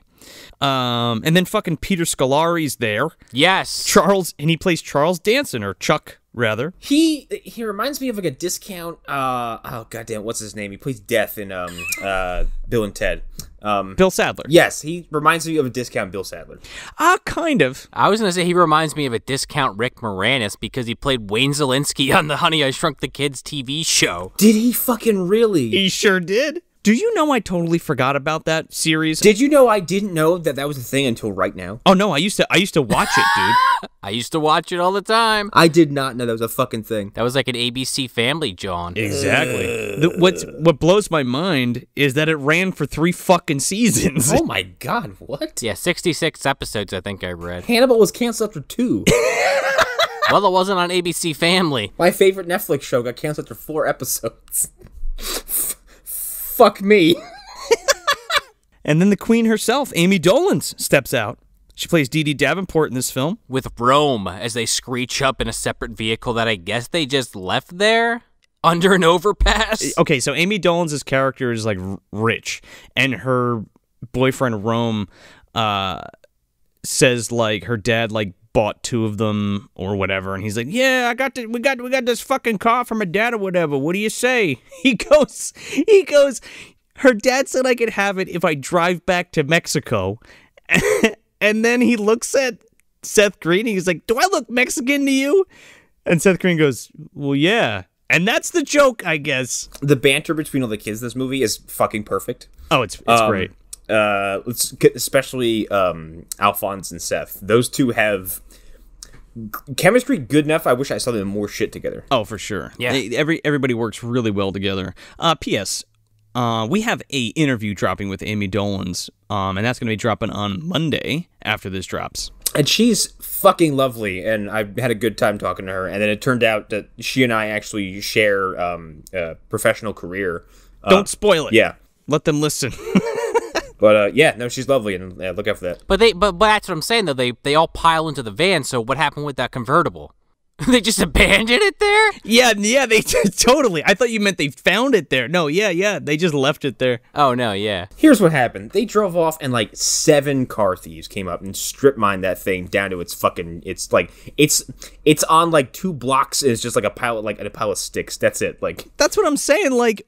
They just met under a bridge on the outskirts of town. Like, there's no parking lot, or like, it's not like a fucking bus station or like a train station. Like an off-duty pit crew came and just stripped that thing down. Oh yeah, it's gone. Yeah, it's not like they met in a parking garage or at the airport or some shit. Scorpio's got some new rims, dude. Tony Randall was like, hey, we can save a lot of money by just filming this in this empty lot next to the fucking highway. Let's do it. And by not taking the convertible with us. Yeah, exactly, Connor, without keeping the convertible. Well, the thing is, they only want one fucking way to get away at the end. They only need one vehicle. If they have 2, that creates problems. Also, I wouldn't want to be in that situation with a convertible. Well, and you could have created a cool situation with the convertible with the ticks involved, but it didn't happen. So yeah, we cut back to Clint Howard making his fucking tea. It's top-notch tea. His top-notch fucking glass. And we get like a little exposition here about like how there's like a guy on the radio because for whatever reason there's like a British guy on his radio. Well, and you it's know like, why?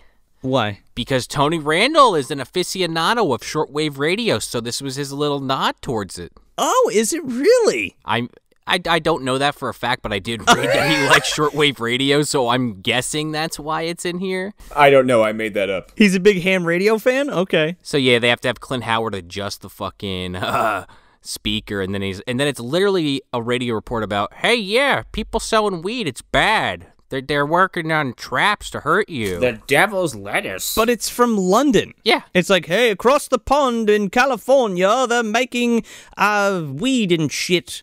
And they're using illegal means to make it, or whatever. Meanwhile, Clint Howard's fixing a bear trap. Yeah, he's like, yeah, but we get 6% of our profits in a jumbo CD. Wish I had health benefits, but I'm just making weed. This guy is surrounded by bear traps the same way fucking Sideshow Bob was surrounded by rakes. Like, no wonder this guy gets, what happens to him. Dude, he has one of those feather fucking earrings in. He totally does. He is dressed to the gills in this fucking movie as, this ridiculous caricature he's playing, and I love it. Caricature? I thought it was just Clint Howard. Yeah, that's just Clint Howard. Clint he just showed up on set.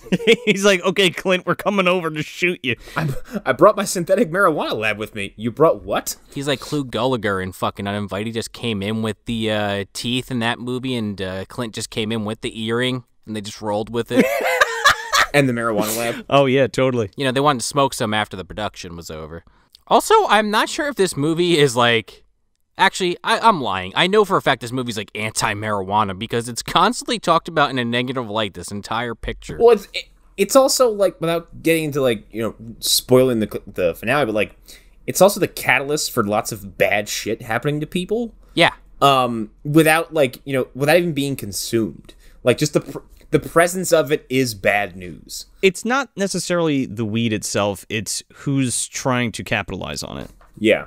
basically. Yeah, it's weird. It's definitely used as a major plot point. Like Connor said, it's kind of hard to go deep on it so far. Like as we get further into this movie, it'll be easier to talk about. But I just want to note that now, because it's like what a weird thing to fucking like hang on to in 1993. Because we go back to the fucking van traveling down the road, and I guess they pull over to take like a piss break. Yeah, the car just like gets a flat and they just pull over to this gas station. Oh, I missed that. I was like, why the fuck did they pull over? Well, because first they pull over and they're just bullshitting, and Panic's like, oh, my dog has measles. I didn't know dogs could get measles. Can they get measles? And I thought for like half a second it was going to be one of those things that we've joked about on this show before where like someone just noticed their dog has nipples. Yeah, the cats. Yeah. That's Jesus Christ. Have I told that story in the show before? No. Yeah, I don't know if dogs can get measles, but they can get like they can certainly have some kind of like allergic reaction to like vaccines or something. Sure. I don't know what he would be talking about though. Well, it was a tick. It was a tick, man. Oh, okay, that's right. Yeah, A regular tick. it's just one of Brutus's. It's one of Brutus's nipples. It just came off. So he says, oh, he's got measles, and Seth just goes, oh, no, it's just a tick. And I don't know where he gets this. Maybe he just had it in his pocket, but he pulls out like part of a tissue or some shit. And he's like, yeah, you got a lighter on you? He's like, yeah, my grandpa always said you can't squash these things, you got to burn them. And it's this little tiny ass tick he lights on fire, and it's like he just squished a fucking grape as it sprays all over him and Alfonso's face. Okay, here's the thing about that. So we pulled a tick off of a puppy, not very big, probably the size of this thing, and somebody in the room, I won't say who, grabbed a 1cc syringe, drew up some peroxide, and poked this thing, and it fucking exploded. Well, you pumped it full of peroxide. Well, yeah. Here's but the thing is, they do pop. They Right. Even with fire and stuff like that, because they are kind of like, they do gorge, and like having seen enough of them like on dogs and shit like that. There's gonna be some weird veterinary stuff probably on this episode for me, just because like we do see them, and like I've seen enough of them on an animal to the point where it looks like they're covered in small masses, but they're covered in ticks. Yeah. Oh, jeez. Like someone I think brought a pit bull in that we saw that was like, yeah, he's got these weird tumors, and we're like, those aren't tumors, dude. Those are Dumbass. ticks hanging from your dog's fucking ears. But yeah, they'll sizzle and pop. But also this lighter thing was imparted on me in like Boy Scouts or some shit like this. I've always known that ticks should be removed with fire. Well, you can't squish them, right? If the listeners don't know. They're not easy to squish, that's for sure. They're not easy to squish, and pulling them off is ill-advised, because if you leave the head, they don't necessarily, you know, everyone's like, I think like the wives' tale is like, they'll still bite you. It's like, they're not biting you, but they will cause like inflammation and infection if you leave the head, because the teeth are still embedded in your skin. Right. Yes. So yeah, but yeah, like fire is the best weapon against ticks, and I do love that is a big thing in this fucking movie. And it's a casual way of bringing it up. Like, it doesn't feel like it's shoehorned in there. It's like, no, they're in the fucking woods. This guy's from the city. His dog got a tick. He's never seen it before. Well, yeah, that too, yeah. They finish whatever they're doing here, fixing the tire, taking a leak, what have you, and they go to this gas station. And everyone goes into the gas station, I guess, to get supplies or just to stretch their feet, except for Panic and Seth Green. Oh, is it? Yeah, and then Panic starts sifting through with stuff. Yeah. Because he goes through Rome stuff, and he finds he finds what he calls blues. They're fucking steroids. Yeah, bag of steroids. He says steroids. Now, having been from a certain part of New Jersey, I don't know blues as steroids. I know blues as oxycodone. And that's what this Yes. shit looked like. It looked like fucking opiates. The weirdest thing is that he pockets them, and he's like, "I'll save those guys for later." And I'm like, So these guys for later. Yeah. "What? Why are you saving steroids? Like, I don't know. Like, what are you gonna do with them?" It'll make more sense later when it happens. Yeah. Also, with his character, I imagine like he was gonna definitely sell those as soon as he got back. Because Probably, that makes sense. I'm sure he knows someone who'll be like, "Yeah, I'll take this off you." He also steals his condoms, which is a fun, way funny. Well, those aren't Rome's condoms. Those are Chuck's. That's Wayne Zelinsky's fucking party hats there. Oh, party hats. Body hats. Yeah, he steals Chuck's like fucking sack of like 37 condoms. Like, Chuck, what the fuck were you thinking about doing? Dude, he's gonna fucking slam it to Holly, man. Dude, like it's like he brought these kids as like a cover. Like To fuck That's what it feels like, right? That seems very elaborate to me, but okay. yeah. I'm gonna open up an entire wayward teen recovery program so I can slam this one woman. Well, then Seth, he makes this really fucking like borderline racist comment to Panic. He goes, "Hey, Panic, you ever kill anybody?" And Alfonso turns to him like, "What are you fucking kidding me?" He's like, "Yeah, I've killed as many people as chicks you fucked." And he's like, "Oh, that many?" It's a good gag. And Alfonso just looks at him like, "You fucking joker." Well, I think one of them, he's like, "You ever kill anybody?" And Alfonso goes, "What kind of question is that?" Like, And yeah, then we go inside the fucking shop where Melissa's looking at this fucking notice board that just has like marijuana spelt really weird and huge lettering. Yeah, it's all fucked up. marijuana. And it just says marijuana is the assassin of the youth.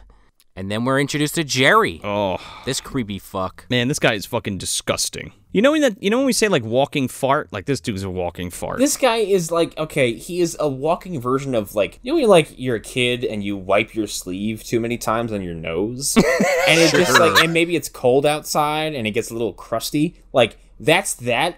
Jerry is that, but as a person. A constant grease stain. Yes, like Yeah. like you like it just like something smells like yeast. Oh, it's just Jerry. He's here. Yeah, he's like a crumpled fucking booze bag in the gutter. Yeah, he's a gross paper bag you see sticking out of the fucking dumpster. I should stop drinking these Strongbows. I'm getting very mean. He immediately grabs Melissa by the back of the neck and is like, "Hey, honey, how you look? You look good." She's like, I need some penicillin. Well, yeah, he's like hitting on her, and then from like around the corner, you hear a voice go, "All right, Jerry, leave the girl alone." Manners, Jerry. And then not Gary Busey enters the movie. Barry Lynch. Yeah, Barry Lynch, Fucking Hess. reincarnated from his time featured in Demonic Toys after he was killed by By Baby Oopsie Daisy. Oh, no. Who was it? Jack that killed his ass? And the robot. he gets fucked up heavy duty. He gets Oopsie Daisy stabs him in the dick, I think. No, that was Charnetsky. Well, either way, he's back, and I think he's looking for Charnetsky personally. He's trying to get revenge on the man who could have saved his life, but he was too busy watching fucking Puppet Master on the TV and chomping down on some chicken. Bullshitting with Mark, not paying attention to the monitors. Fucking, that demon kills, all those demonic toys kill his ass. And I guess what? He got a second chance? Comes back in a fucking trench coat with an ascot? And he's a drug dealer. Yeah. Oh my god, I had to think about the beginning of that movie because I forgot there's like extra criminals and shit. Yeah, he's the guy who's like, bang, bang, Juno. Oh my god, holy shit. Because in this movie, he's very nearly aggressively Predator 2 Gary Busey.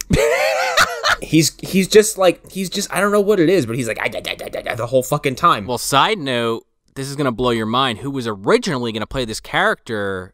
And I forget if it said they had passed away or they were doing another movie, but David Gale originally was going to play this part. Oh, That would have been amazing. that would have been great. God, like the performance would be so much different, but like he's just like Chronosing the whole time. Oh my god. Could you imagine David Gale in a fucking ascot? Yeah. Being like, call me sir. Call me sir. 6 to 12 minutes. So yeah, Hess, a.k.a. Barry Lynch, is back in the MDU. Reincarnated, we're not sure how. We're not sure. Again, we don't know who comes to these decisions, if there's some entity in charge of this all, or if it's all random. We don't know. Every time we say we don't know how, John Hurt skirts across the sky like Santa Claus in Baby and just like laughs.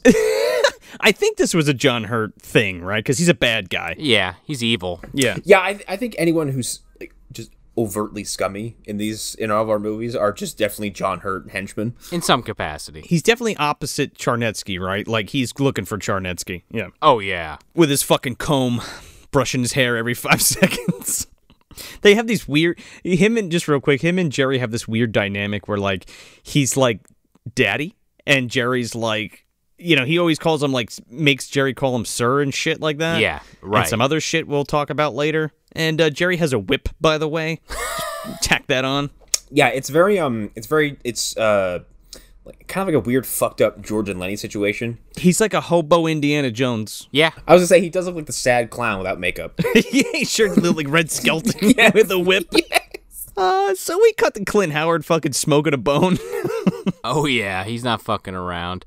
And he's going to check on his weed machine, and he finally realizes that the thing that all the chemical waste is pouring into is essentially empty and has leaked through the entire floor. Yeah.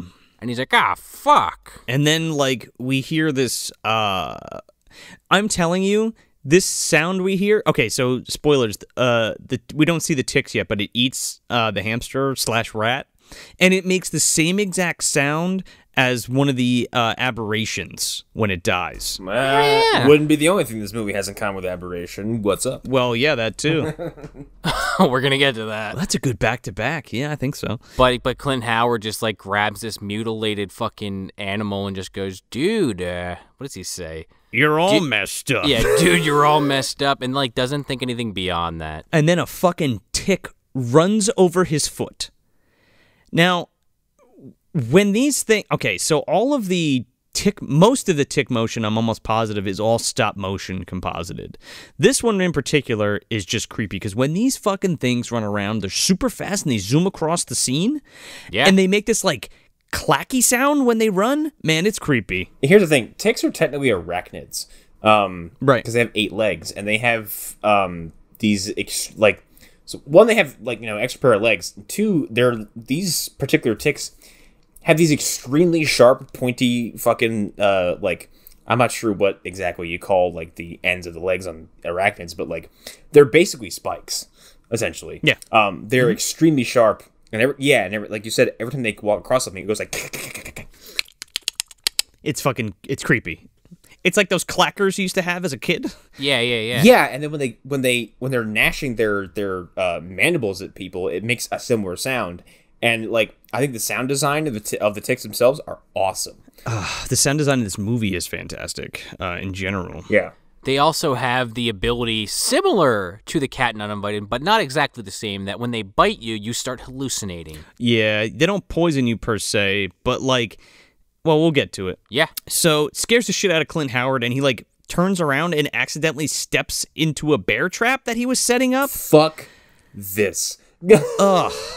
This is... Okay, I want to just preface it with the fact that, like, so on this weed farm, they have, like, booby traps that they set around the farm, so, like, people trying to steal the weed don't come in and steal it, right? That's why he has that bear trap. No, yeah, 100%. And that's why, you know, he hears the news report talking about that, and he makes, like, some snide comment. Getting trapped in a bear trap is, like, Connor's irrational fear number 74, whatever the fuck. Is that like Tony with his eye thing? You have a thing with the foot in a bear trap? No, I have a thing with being marooned and or stuck in a situation where, like, it's I'm just gonna die here.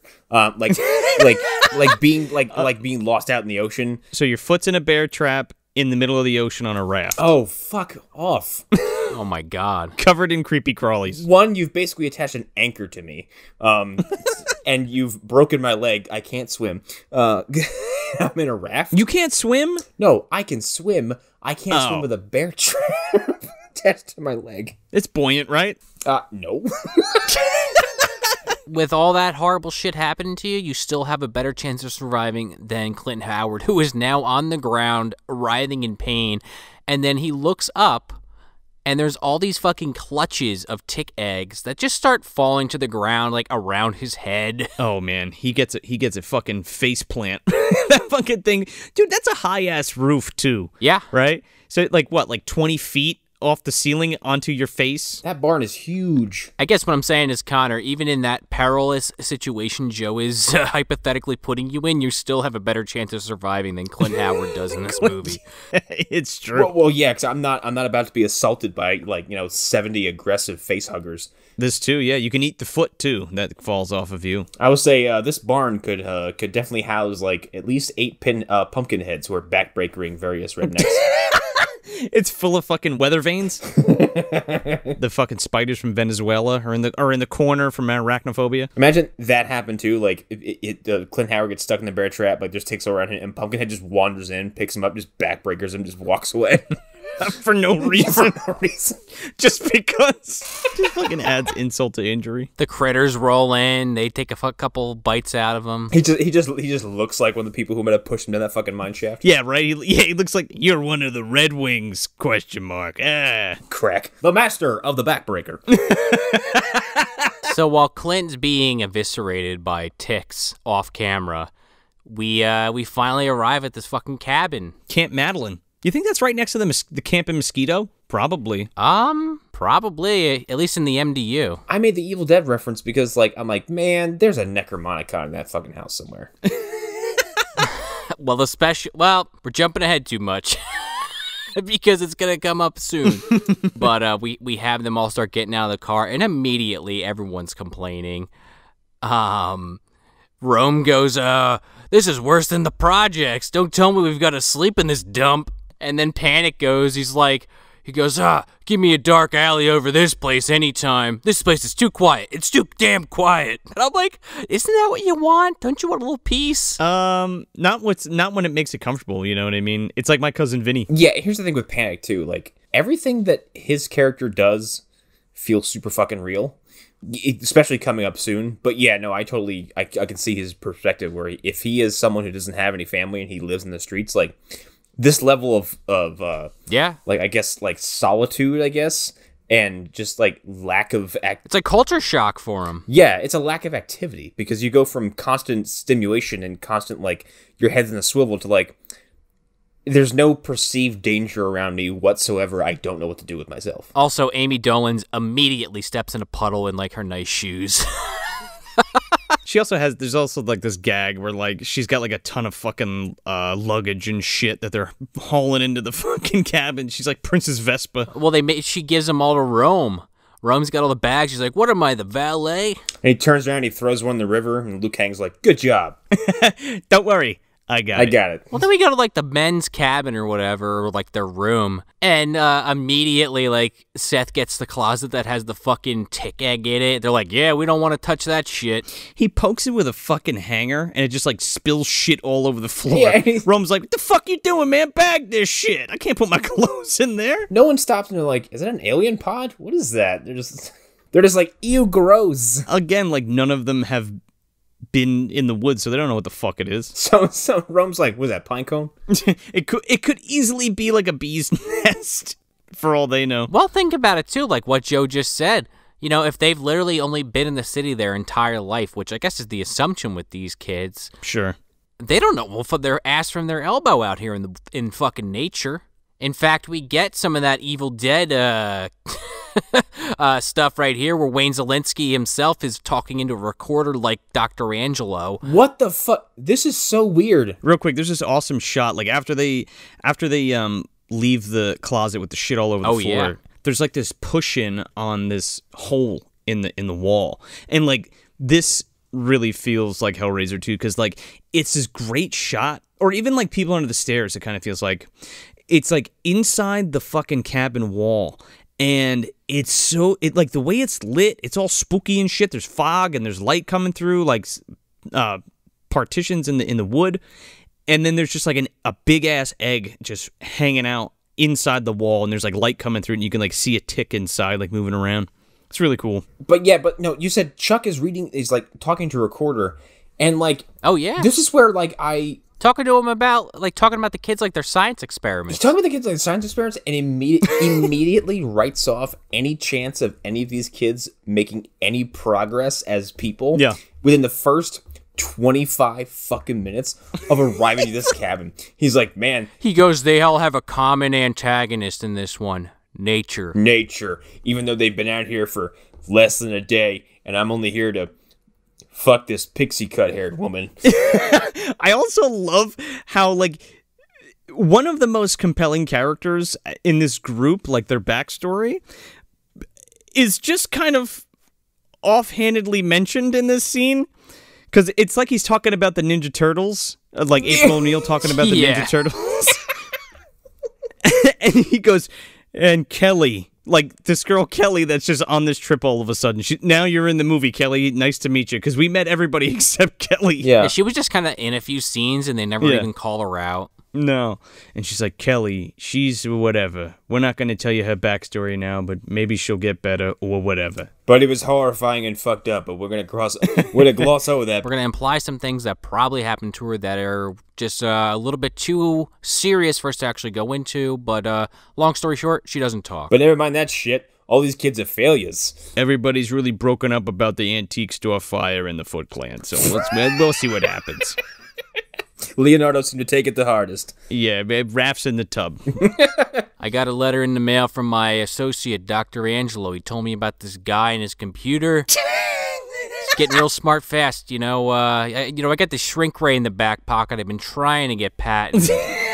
And, it's off to the races. Me or Angela, who's going to get the big patent first? You know, we made that bet in college. Was I gonna be a writer and become a school teacher, or a multimillionaire genius in my garage making science experiments? Green eggs and ham, dude. Yeah, we're still looking for the copy of Green Eggs and Ham that is gonna fucking make me my fortune. P.S. I don't remember if it's Raph in the tub or Leo in the tub. It's different from the film and the comic. Anyway, I digress. The shredded dies, though. I know that. Anyway. So, just side note, while he's going through all of this stuff in his audio recorder, his audio diary, he mentions that the date is 7/18/1993, which is a day after we're dropping this episode. I just thought that was so weird. It was meant to be. Also, fuck, our Thanksgiving. Why do I keep forgetting the name of this fucking movie? The Thanksgiving slasher movie we watched. Blood Rage. Blood Rage.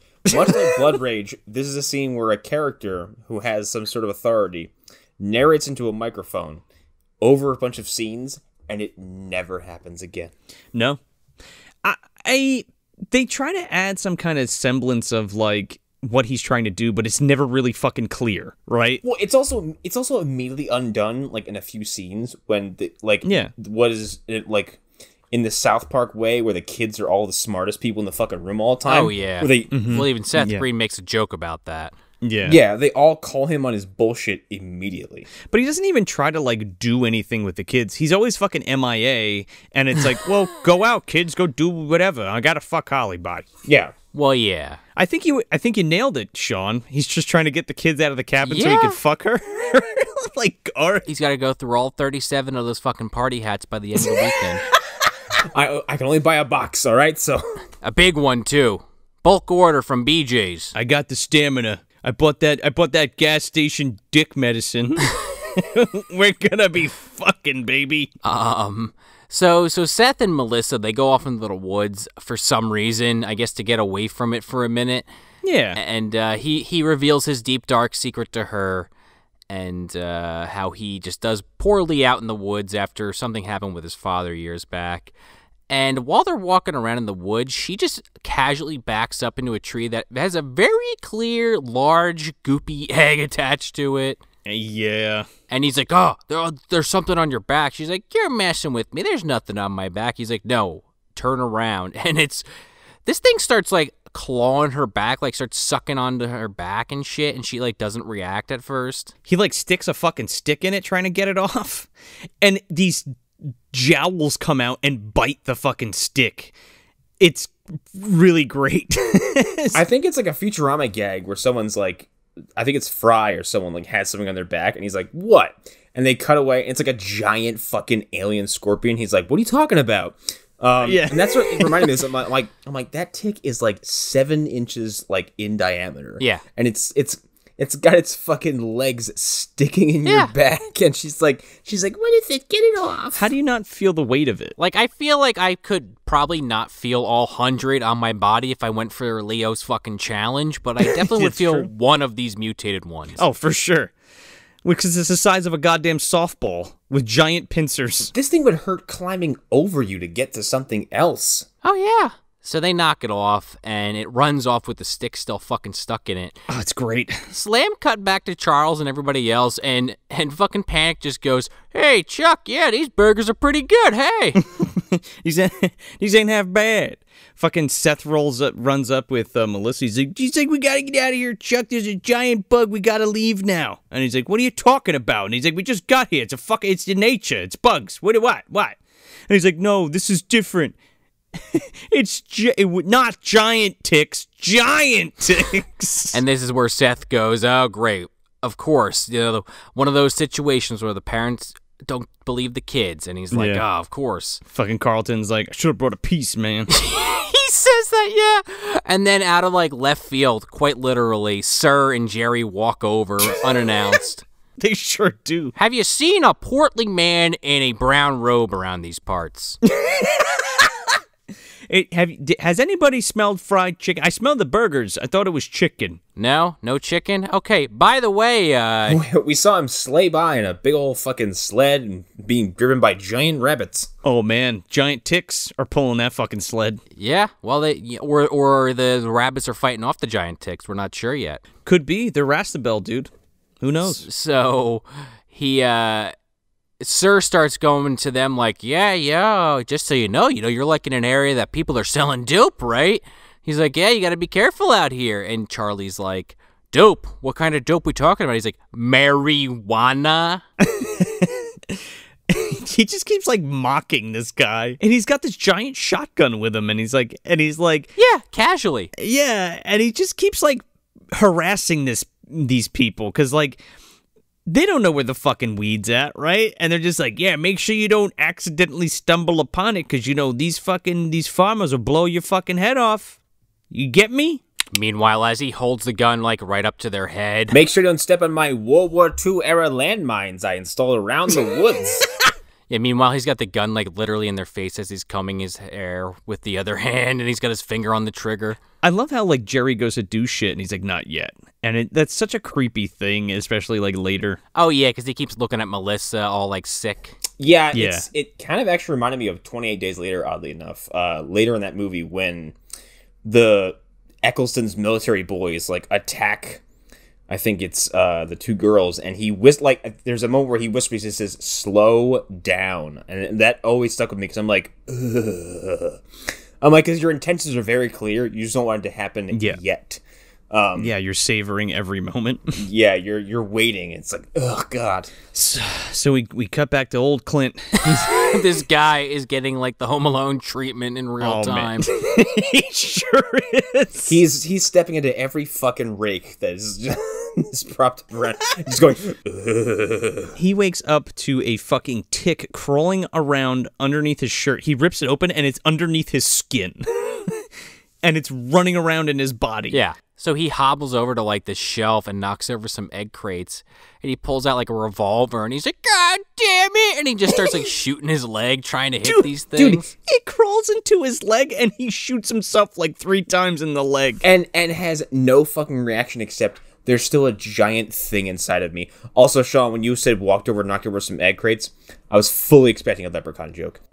Or Rawhead, he jumps joke. out. Yeah, I was expecting a Rawhead. God, imagine that. You're getting eaten alive by ticks and just Rawhead jumps out and eviscerates you. Meanwhile, Lubden's there just like laughing as he's getting sucked off by a starfish. Rawhead fucking snaps into a Slim Jim through your fucking wall. You're like, oh, come in this asshole. And no, he doesn't even kill me. Just pisses on him while the ticks are eating him. Yeah. A golden shower. I don't want to be your acolyte. I'm fucking dying. Fucking, yeah. Lupton's in the corner laughing. Getting a blowjob from the starfish. Let me finish first, Rawhead. This is the slappiest episode I think we've ever done. Oh my god. Holy shit. And meanwhile, Clint Howard is just screaming for his life. I can't breathe. Then we slam cut to Holly and Chuck conceiving Wayne Zelinsky's first child. You want to see what else I can do with this shrink ray? I can flip it into reverse. It in biggins. Oh god, he's like Carl in the fucking Aqua Teen, where he just like he does that to himself, and then all his crabs fucking come out, and they're like 2 feet tall. Oh, he secretly DC's the Atom. He just fucking gets real big. Yeah, exactly. Holy shit! So they're having a fire outside, and like Rome pours a gallon of gas on the fire, and Seth Green's like, "Holy shit, dude, wait!" And he lights it, and it just goes foam. Well, yeah, I think it's Panic walks up and just like dumps. Yeah, like a fucking, an entire journey's worth of gasoline onto this fucking small bonfire. And Rome's like, check it out, throws a matchbook at it, and it just explodes. First of all, it explodes and it blows dust all in like Holly and fucking Charles's room, like blow shit off their shelf. And I love the difference in sizes of fireballs because like outside, it's a believable like escalating like single like a fire fart, like it just goes upwards. Yeah. And then it cuts to Holly and Chuck's window, and it's like a nuclear bomb has gone off. Like it's the Joe Mantegna effect. Oh my god! It's a fucking fireball that comes through the window, and Chuck's like, "God damn it, I was a fucking half-mast," and fucking just runs. Half-mast? That man's running outside with a fucking hard-on, with a boner, 5 feet long. Not as long as Loomis when he saw those bullets hit that body from Rumpelstiltskin's gun, but pretty big. Pretty big chub. Chuck runs out and like is full like fucking people in the stairs get mask without realizing it. He's like, what the fuck are you kids doing? Fucking Gramps is like, wow, that's a pretty big dingus. Not as big as my cucumber, but pretty big. I need a new one. I left mine somewhere else. Yeah, he comes out and he immediately starts like kicking the fire over. Meanwhile, like Rome and Panic and Dee Dee and everybody are like pretty much enjoying themselves. He's like, you could have burned this all down. You could have burned this whole forest. That's what the signs meant on the way up, because foreshadowing. And then Panic's like, yo, maybe you could have taught us how to do it. We don't know what the fuck we're doing. Sorry. Yeah. And he's like, oh yeah, you're right. I'll show you in the morning. I'm just a little busy right now. And his daughter goes, oh, busy, Dad? You mean like screwing Holly? And she fucking walks off, and Panic just goes, damn. Is this girl a distant relative of the girl from an Unlucky Leprechaun who called her dad out on just wanting to marry the successful interior decorator? Maybe she's all grown up. Who knows, right? She's trying to commune with Lucky. Yeah, not only is he Wayne Zelinsky, but he's also Howdy Howard. I would say, you saying they're the same person? He took a tip from Terry. He had the book too. He bought Terry's book. Yeah, yeah, and he's like, I'm gonna steal Wayne Zelinsky's identity. I mean, Rick Moranis wasn't using it. He was busy, dealing with Fang. That's what happened, and he moved away. Terry O'Quinn was out in the woods. Someone walked up with a little red book with a star, and they went, Birdhouse. Family. Mustache. Toupee. Wilbur. Flannel. Terry Quin's just like, stop it! He just twitches, both of his fucking robot hands just spin, and they turn into weapons, and he just fucking activates. He gets in his fucking knees, and he's like, ready to comply. Could you imagine Steve Rogers trying to like talk sense into him? Who would it even be? I don't even know. He's got Terry O'Quinn in the vice grip from Civil War. Yeah, and he's like, stop Terry it. O'Quinn's like, your mother put newspapers in your shoes to make you look taller. Because, like, the heroes in the MDU are also kind of like anti-heroes. I don't think we really have, like, a Captain America equivalent. Like, I guess it could be Meteor Man since Terry's, tilling Meteor Man's fields. Yeah. Yeah, but Meteor Man is, like, I think the most, like, virtuous main character we've had so far. Christian Bale might. Yeah, that too. Yeah, actually. Bale comes in. Oh, my God. He's the fucking Captain American equivalent. Just yelling at people. Some British dude. Yeah. this scary, gaunt-looking, ripped man who's, He just fucking... He comes in, he triple Lindy's off like the 3rd floor, flips through the air, lands right next to fucking Terry O'Quinn. Starts talking sense to me. He's like, what's my mother's name? Yeah, I love the idea, Connor, that you just put forth where, like, he's got both fucking mechanical hands just, like, in a vice. Instead of the arm. Yeah, they said the same shit they do with Bucky. He's just sitting there. He's like, yeah. Your mother's name is Sarah. And Alfonso's there as Blade. Oh, my God. Instead of Falcon. And then Terry O'Quinn just goes, don't tread on my dreams. Yeah. Oh no. He would call. He's like, we can't call anybody. The Accords prevents it. I heard that. Well, see ya. Yeah. The discipliner walks in. He's one of them. He just, Oh they just man. leave Terry O'Quinn in this fucking vice grip. I mean, well, you know, the sad thing is the discipliner, he got there a little late because he had to stop at the library to check his notes. And when he got there, Terry O'Quinn was already activated, and he killed him. It just wrecks his shit. No, well, that's the thing. He had all the chance and time in the world because he had his hands in the fucking vice, but still somehow managed to die. Yeah, no, yeah, he fucking blew it. He's not great at it. Just someone walks up and Terry O'Quinn just like rabbit kicks him in the balls so hard he has a heart attack. He fucking falls down and ends up shooting himself somehow. He falls and like, was it fucking Timothy Dalton's himself like a Hot Fuzz with a gun on his chin? Yeah, right, exactly. So the ticks attack Panic's dog. Oh man, this is hard to watch. I hated this sequence. I will say though, the immediate aftermath where the dog is seizuring. Oh man. Well, that's the part. I don't know how this is done because like it looks like a real dog. Yeah, no, it's all special effects, but like this thing is convulsing violently, and it's really good. Like it's done like really, really well. Well, and you know what's fucked up too? We watched 2 movies in a row where there's dog violence, except I still think Death Dream takes the taco because of how that was filmed. Yeah. Okay, here's the thing. It's 2 different things for me because Death Dream, that sequence, the entire sequence from start to finish, bugs the fuck out of me because it's you don't get a cutaway and like you get close-ups of Andy's face and like he's relishing the moment. And this is horrific because it's not during, it's afterwards. Yeah. Death Dream's very explicit. This is Thing-esque. And it's more fucked up in the sense of, like, Panic is watching this happen, and you get his immediate response to that when he carries the dog in who's now dead, and he's just saying to Seth Green and everybody else, he's like, you know, it didn't recognize me, Brutus didn't recognize me, and then he just started convulsing, and then he stopped moving. It's actually a pretty good bit of acting from him. Yeah. Okay, so from that moment, because he's like, I just kept saying Brutus, Brutus, and he wouldn't recognize me. And then in the house with Seth Green, like a minute later, he has this speech where he's like, I always thought that I would get shot in a drive-by, or I would die in the streets. He's like, but not my dog. He's like, that's not supposed to happen to my dog. Yeah, like my fucking dog would be okay, and I would be dead. Yeah, I would be. And like, I've said this in the chat, like, I've seen this reaction before. It's fucking gut-wrenching. And Alphonse is doing a fantastic job in this movie of selling this because, like, it's that detachment from, like, what's actually happening. Yeah. And you're just like, no, this isn't right. Like, this isn't how it's supposed to be.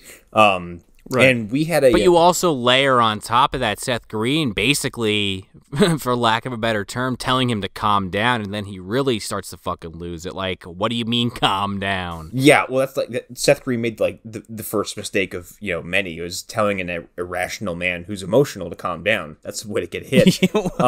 Well, yeah. But like anecdotally, we had a woman who brought in a very, very sick cat. And to the point where like the best option was euthanasia, and we performed it. And going into it, she was complicit. The boyfriend was complicit. Like, everything was agreed on. Paperwork was signed. We had everything in order. We did it. She stands up and screams, "No, I don't want this. Bring her back." And that kind of like that emotional detachment from reality, where it's like, you're asking me to do something I can't do, is kind of what Alphonse is, or Panic is doing, where he's like, no, this isn't how the story's supposed to go. I'm supposed to be the one who dies, not my dog. My dog's supposed to be fine. Well, that's almost like, too, like, to him, the dog was the one thing that he had control over how its life went, because he didn't have it over his own life. Like, he didn't have control over his own life. Yeah, and in Vegas, we have, around me, we have lots of vagrants. And when I see vagrants with dogs, I don't worry about those dogs, because those dogs always look happy and fucking fat and full. And most of them we come in contact with, take care of their dogs better than they take care of themselves, because that is their lifeline. Like they will do anything to take care of the animal. Exactly. I was gonna say, like, that's kind of like Alfonso's, that's kind of like Panic's.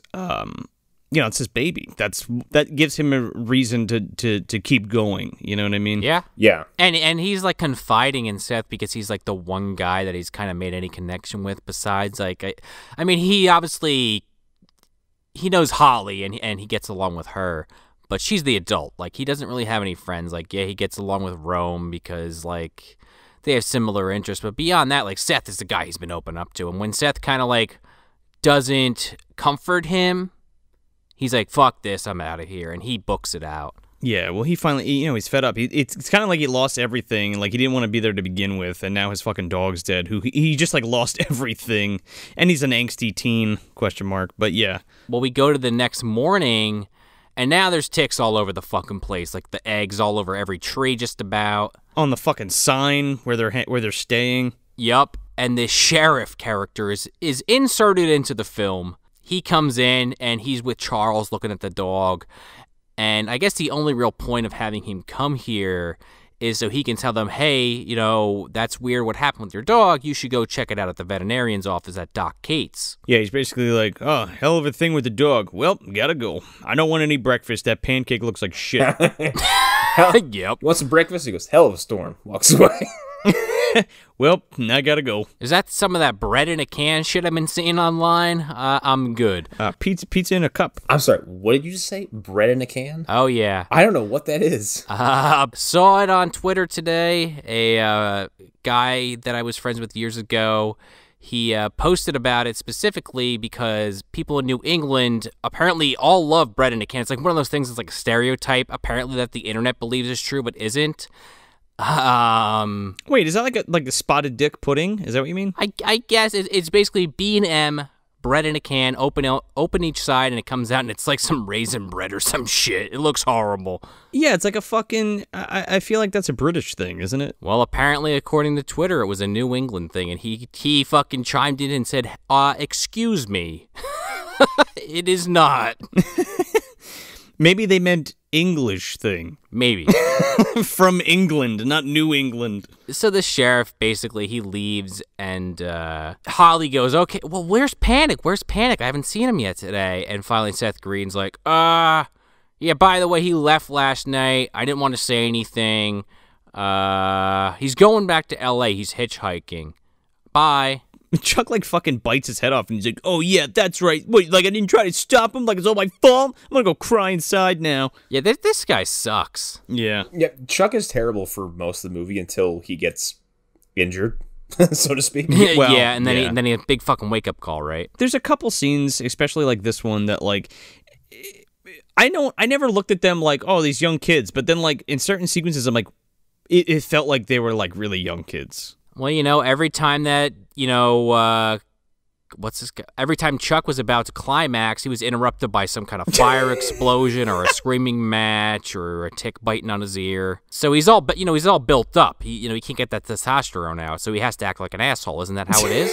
That's how it works, Yeah, right? Makes sense. I got blue balls, fuck. Yeah, the kind of kids you're dealing with are stunted. Like you have to accept it. Like they're not normal. His daughter included, so you would think he'd be a little bit more compassionate. He doesn't give a shit. Yeah. It's like he's trying to push them to do something stupid. He is there to railroad the Holly tree, all right? Like That's it. Railroad and ride. All aboard the Holly Express. But only me, actually. all of you kids get the fuck out of here. So then, Seth runs inside pouting because he got screamed at for no reason. And Melissa comes in and basically comforts him.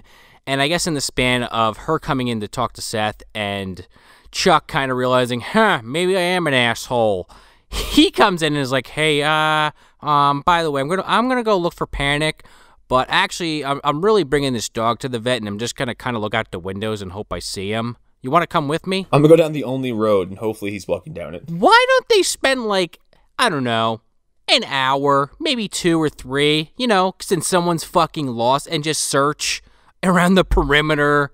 Because he didn't go far at all.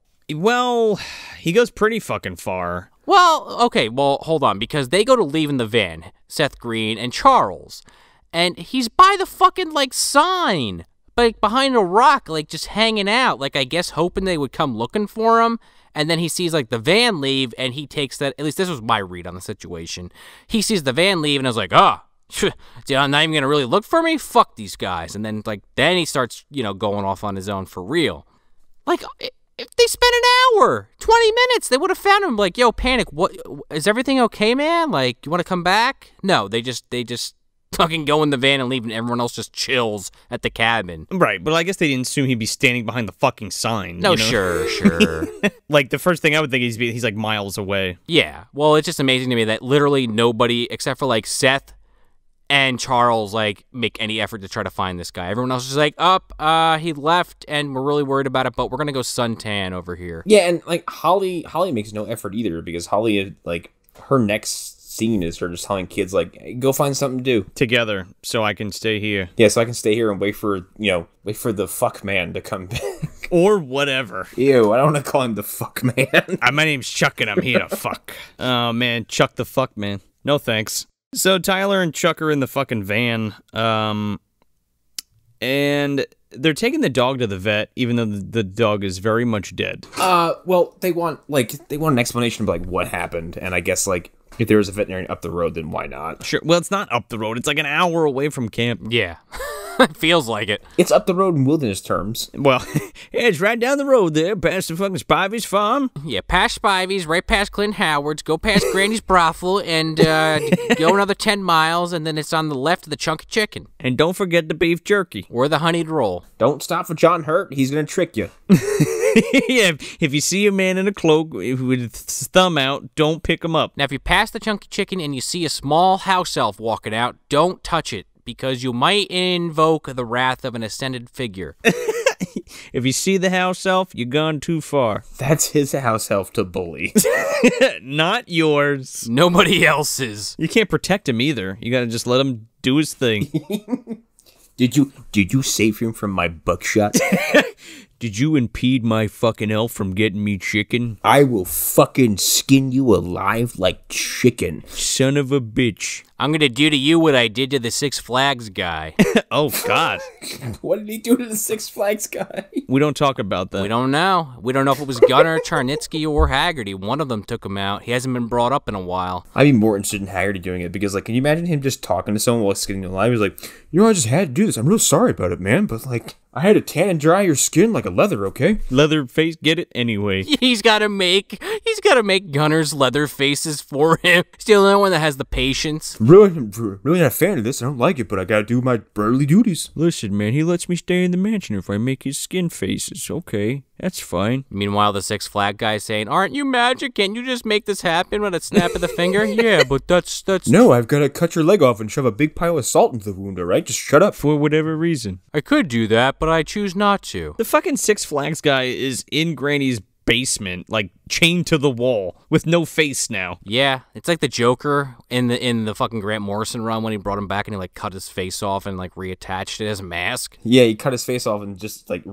takes it off and just puts it on upside down for no reason. Staples it to his fucking face. But, yeah, so yeah, they see Dobby and they wave, but they head over to the veterinarian's office. And on the way there, Tyler tells Chuck about... He tells him the full story now about how, like, yeah, my dad was a drunk bastard and he left me in the fucking woods for like 3 days and I was hugging a tree until they found me. And this man named Travis Walton passed by me and said, shh, don't tell anybody I'm here. You think it was the FX guy from Mosquito that went to go get cigarettes, just left his kid? That's him. I could see it. Be right back. You know, he took all that money from Mosquito that he stole, all the effects money, and he signed Seth up for this fucking trip with the money that he stole.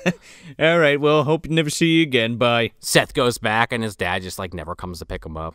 Yeah, went on a bender, drove off a cliff. We don't know what to tell you, Seth. You're homeless. You were supposed to go get better. Bye.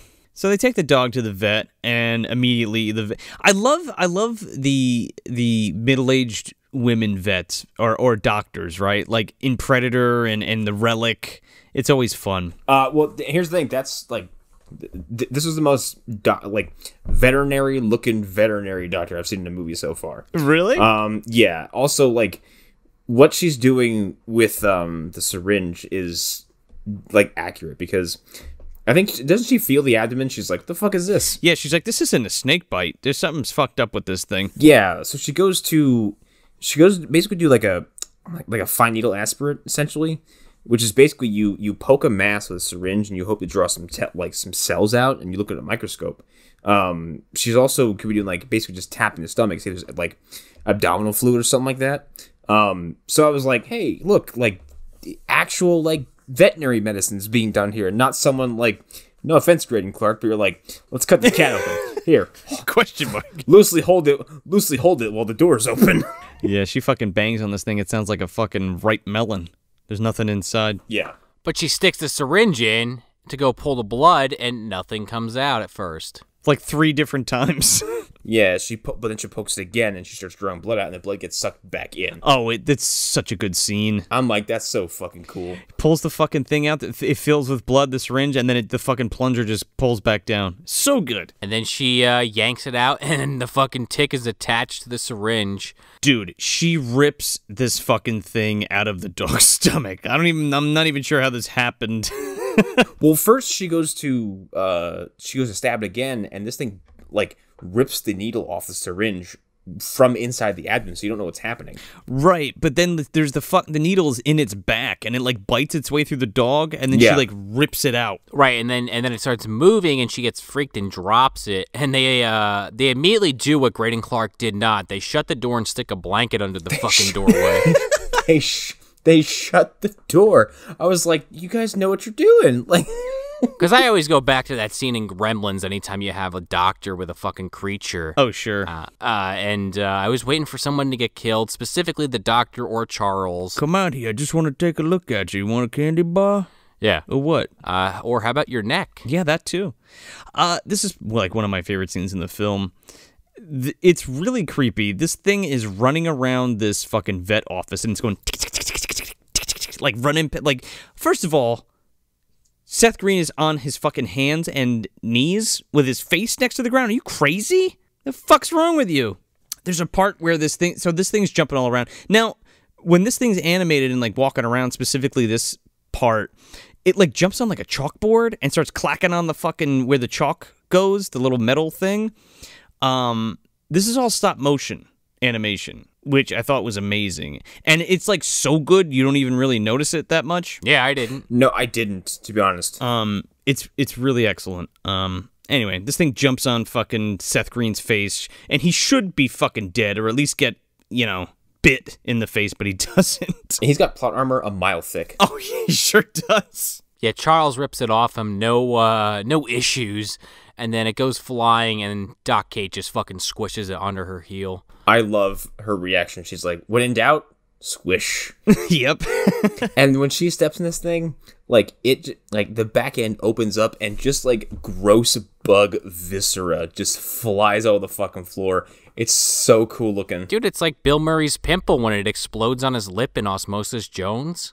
It's disgusting. It's like fucking top ramen coming out of this thing's ass.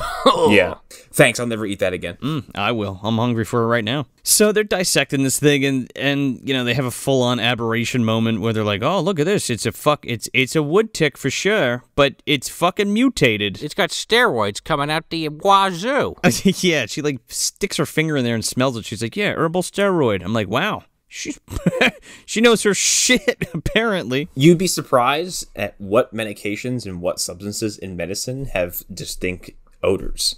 There's an antiemetic we have called Serenia that smells straight up like a fucking Band-Aid. And it's distinct every time you open the bottle up. Oh, really? Yeah. This is also where you find out that anything they bite is going to get put into a hypnotic state, and she claims that that's probably why the dog didn't recognize panic before it died. Well, not a hypnotic state. It bites. It has a the equivalent of like stabbing yourself with a syringe full of LSD because oh sure, more like a hallucination, not hypnosis. Yeah, it's a hallucinogen. But it's so fucking potent because it's so giant now. So a tick actually has this stuff, and I think mosquitoes have it too. But when you get stuck with it or they bite you, you don't feel it because they numb it with this chemical. But it's so large in such large doses, now that it like makes you fucking trip balls when it bites you. Yeah. Yeah, especially when like you level up the size of the animal that much, so you're definitely increasing the potency of whatever it's going to hit you with. Yeah, it's like a neurotoxin or some shit. Well, no, it's an anesthetic. Or an anesthetic, excuse me. Because when ticks bite you, they don't want you to feel it, so they administer like a naturally created anesthetic into your skin. And if you're getting that like, if you're getting it front loaded, like I don't know about hallucinating, you're gonna be fucked up though. Yeah, well, that's what she calls it, a neurotoxin. But she also said like ticks administer an anesthetic when they bite you. Yeah. So like with the anesthetic already being like the tick's natural system, introducing a steroid could maybe change that. Oh, well, that too. I mean, Jesus Christ, it's the size of a goddamn softball. Like, like when you think about it. Yeah, exactly. Yeah, at this point, any mutations at this point, it's like, oh yeah, totally. Yeah, well, anyway, here you go. So she's like, yeah, here's your plot dump. Here's the explanation for your ticks. Oh, by the way, don't tell anybody that I said it was an herbal steroid because I don't want any trouble with these fucking marijuana guys around here. Bye. Get out of my fucking vet. Also, let me mention that if you didn't cut the head off, this thing could still get inside you because we're going to cut to the next scene where that's important. It sure is. As Panic runs into this fucking, like, he's still in the woods, but he's, like, in a clearing now. Oh, I love this. And he just starts, like, fumbling all over the place, and you see, like, some shit crawling up his leg. And you don't know, like, what, you don't know if it's under his skin or just in his pant leg yet, so he rips the pant leg, open, and there's the tick on his fucking thigh. Yeah, because he's like, he stops, he's like, oh, what the fuck is that? And he opens it up, and this fucking tick is head deep in his thigh. Yeah, and he starts screaming bloody murder, and it's very painful to watch because this thing's in his fucking thigh flesh. Oh my god, the event, like, between Clint Howard shooting himself in the thigh and the punishment that Panic's character sustains in the movie, it's like, wow, y'all are fucking hardcore. Dude, he rips this fucking thing. So the head rips off and stays in his leg, but he rips his body off and it's just spurting shit all over the place. And this fucking head that's lodged in his leg starts migrating up his fucking torso. Like it's running out through inside of him. And then he starts fucking tripping face now. Yeah, while he's screaming out in pain, we cut back to the log cabin, and Holly's just kind of casually looking around, not even trying to find him. Like, hey, you guys, okay, guys, you want to go fishing? Charlie's gonna be back any minute to fuck me. I mean, to build that fire. So if you could just like clear out of here for, I don't know, 40 minutes fishing. Anyone? She like forces Melissa to go take Kelly, and like Rome and Amy Dolan's are just like sunbathing. Yeah. She's like, oh yeah, I gotta stay in the shade, all that ozone stuff. Yeah, Meanwhile, she's wearing a black bikini and it's just like deep red. It's a good gag. It's so weird because Holly's like, take Kelly. She hasn't had any dialogue yet. Well, we find out she's a closet expert fisherman. She loves it. She's got the fishing hat and everything. I'm pretty sure she knows the perfect cast. Oh man, 1 o'clock, 2 o'clock, 3 o'clock. Avada Kedavra? Yeah. It's been passed down from goof to goof, man. Yeah, and she's one of them. I don't know anything about fishing. She says she likes fishing but hates fish. Go figure. They start walking to the pond, and Kelly starts talking for the first time in the film, and Melissa goes, "Oh my God, you can talk?" I thought you were just I thought you were non-union. That's why you didn't talk. Yeah, we'd have to pay you more if you had a line. Exactly. And then Kelly, she's like, well, sometimes I just don't feel like talking. Ever since I was raped, I don't have anything to say. Yeah, I told Holly about it, but that's it. My fucking jaw dropped. I forgot that was a plot point, and I was like, oh. And it's just kind of a throwaway line.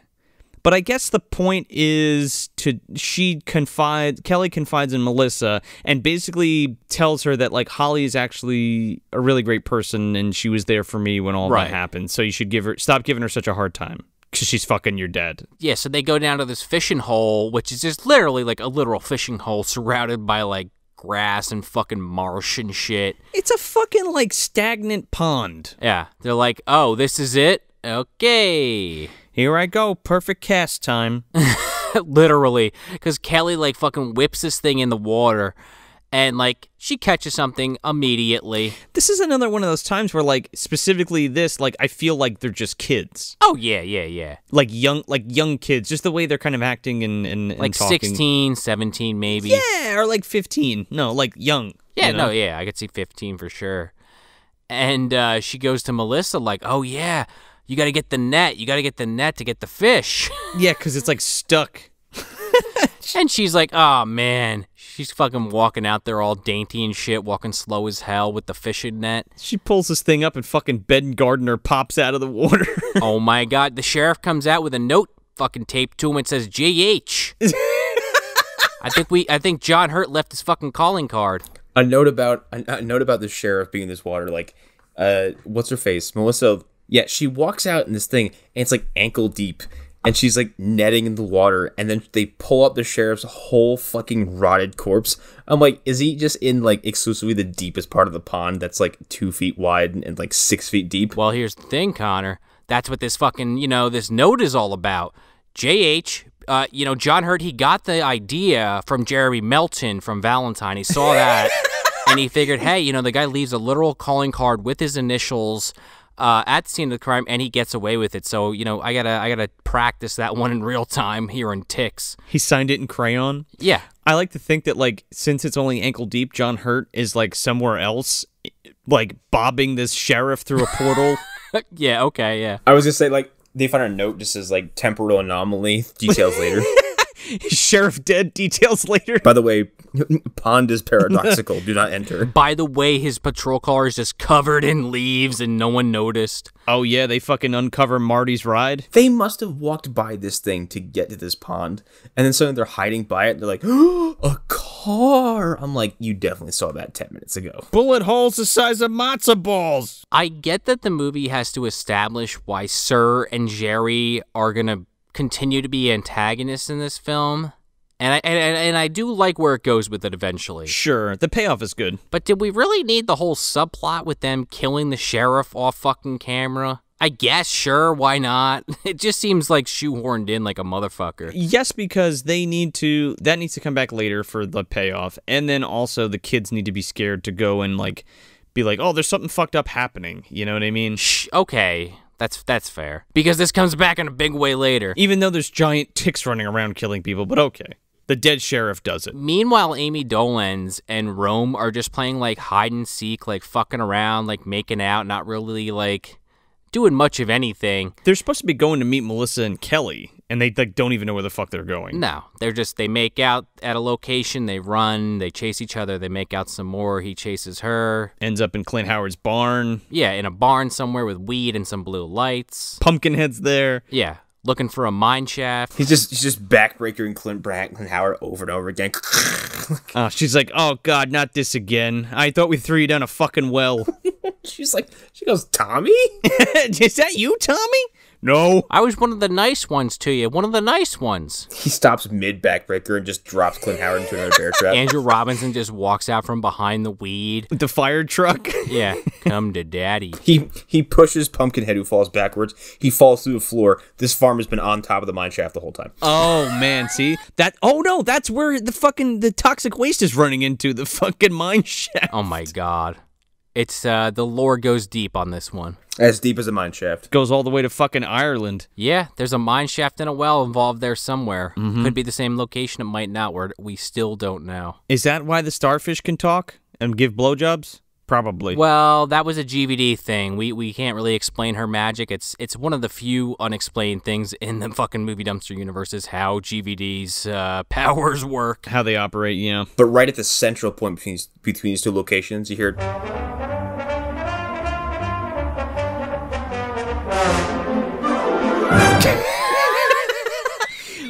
That's the caveat, right? Yeah. Just hear that coming out of fucking temporal portals that are just appearing. Every time you drop a penny in that one well in Ireland, it goes...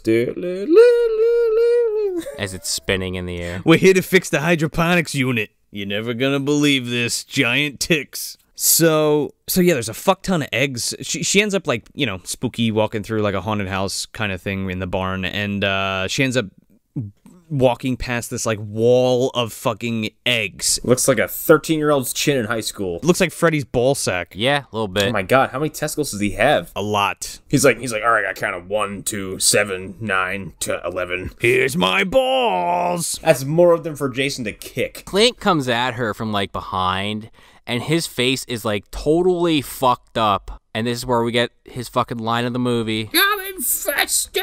I'm infested!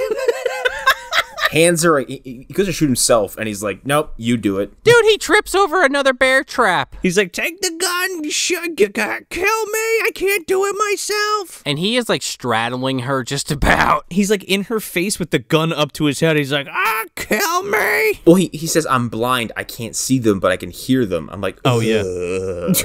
And then his right cheek just explodes and a tick lands on Amy Dolenz' neck. Oh, it's fucking great. And you think he's dead. Like, you think that's it. He ain't coming back. She runs out with this tick clutched to her neck, and he is still writhing on the ground trying to kill himself with his pistol. And then just, I guess the pain finally gets to him. He never actually ends it early, checks out early. He just dies. He returns in Force Ghost form. Exactly. He returns to the Earth, and it prepares for his next role in the MDU. We'll get to it. Yeah, it's sooner than you might think. So we cut to Panic, and he's just tripping face in the fucking woods. And he, like, thinks he's in an alley in L.A. I love this because It's great. Yeah, because I think Panic gets the most character development of anybody in the movie. I agree. And they spend a lot of time showing you, like, what goes on inside of his head, like, his relationship with his dog.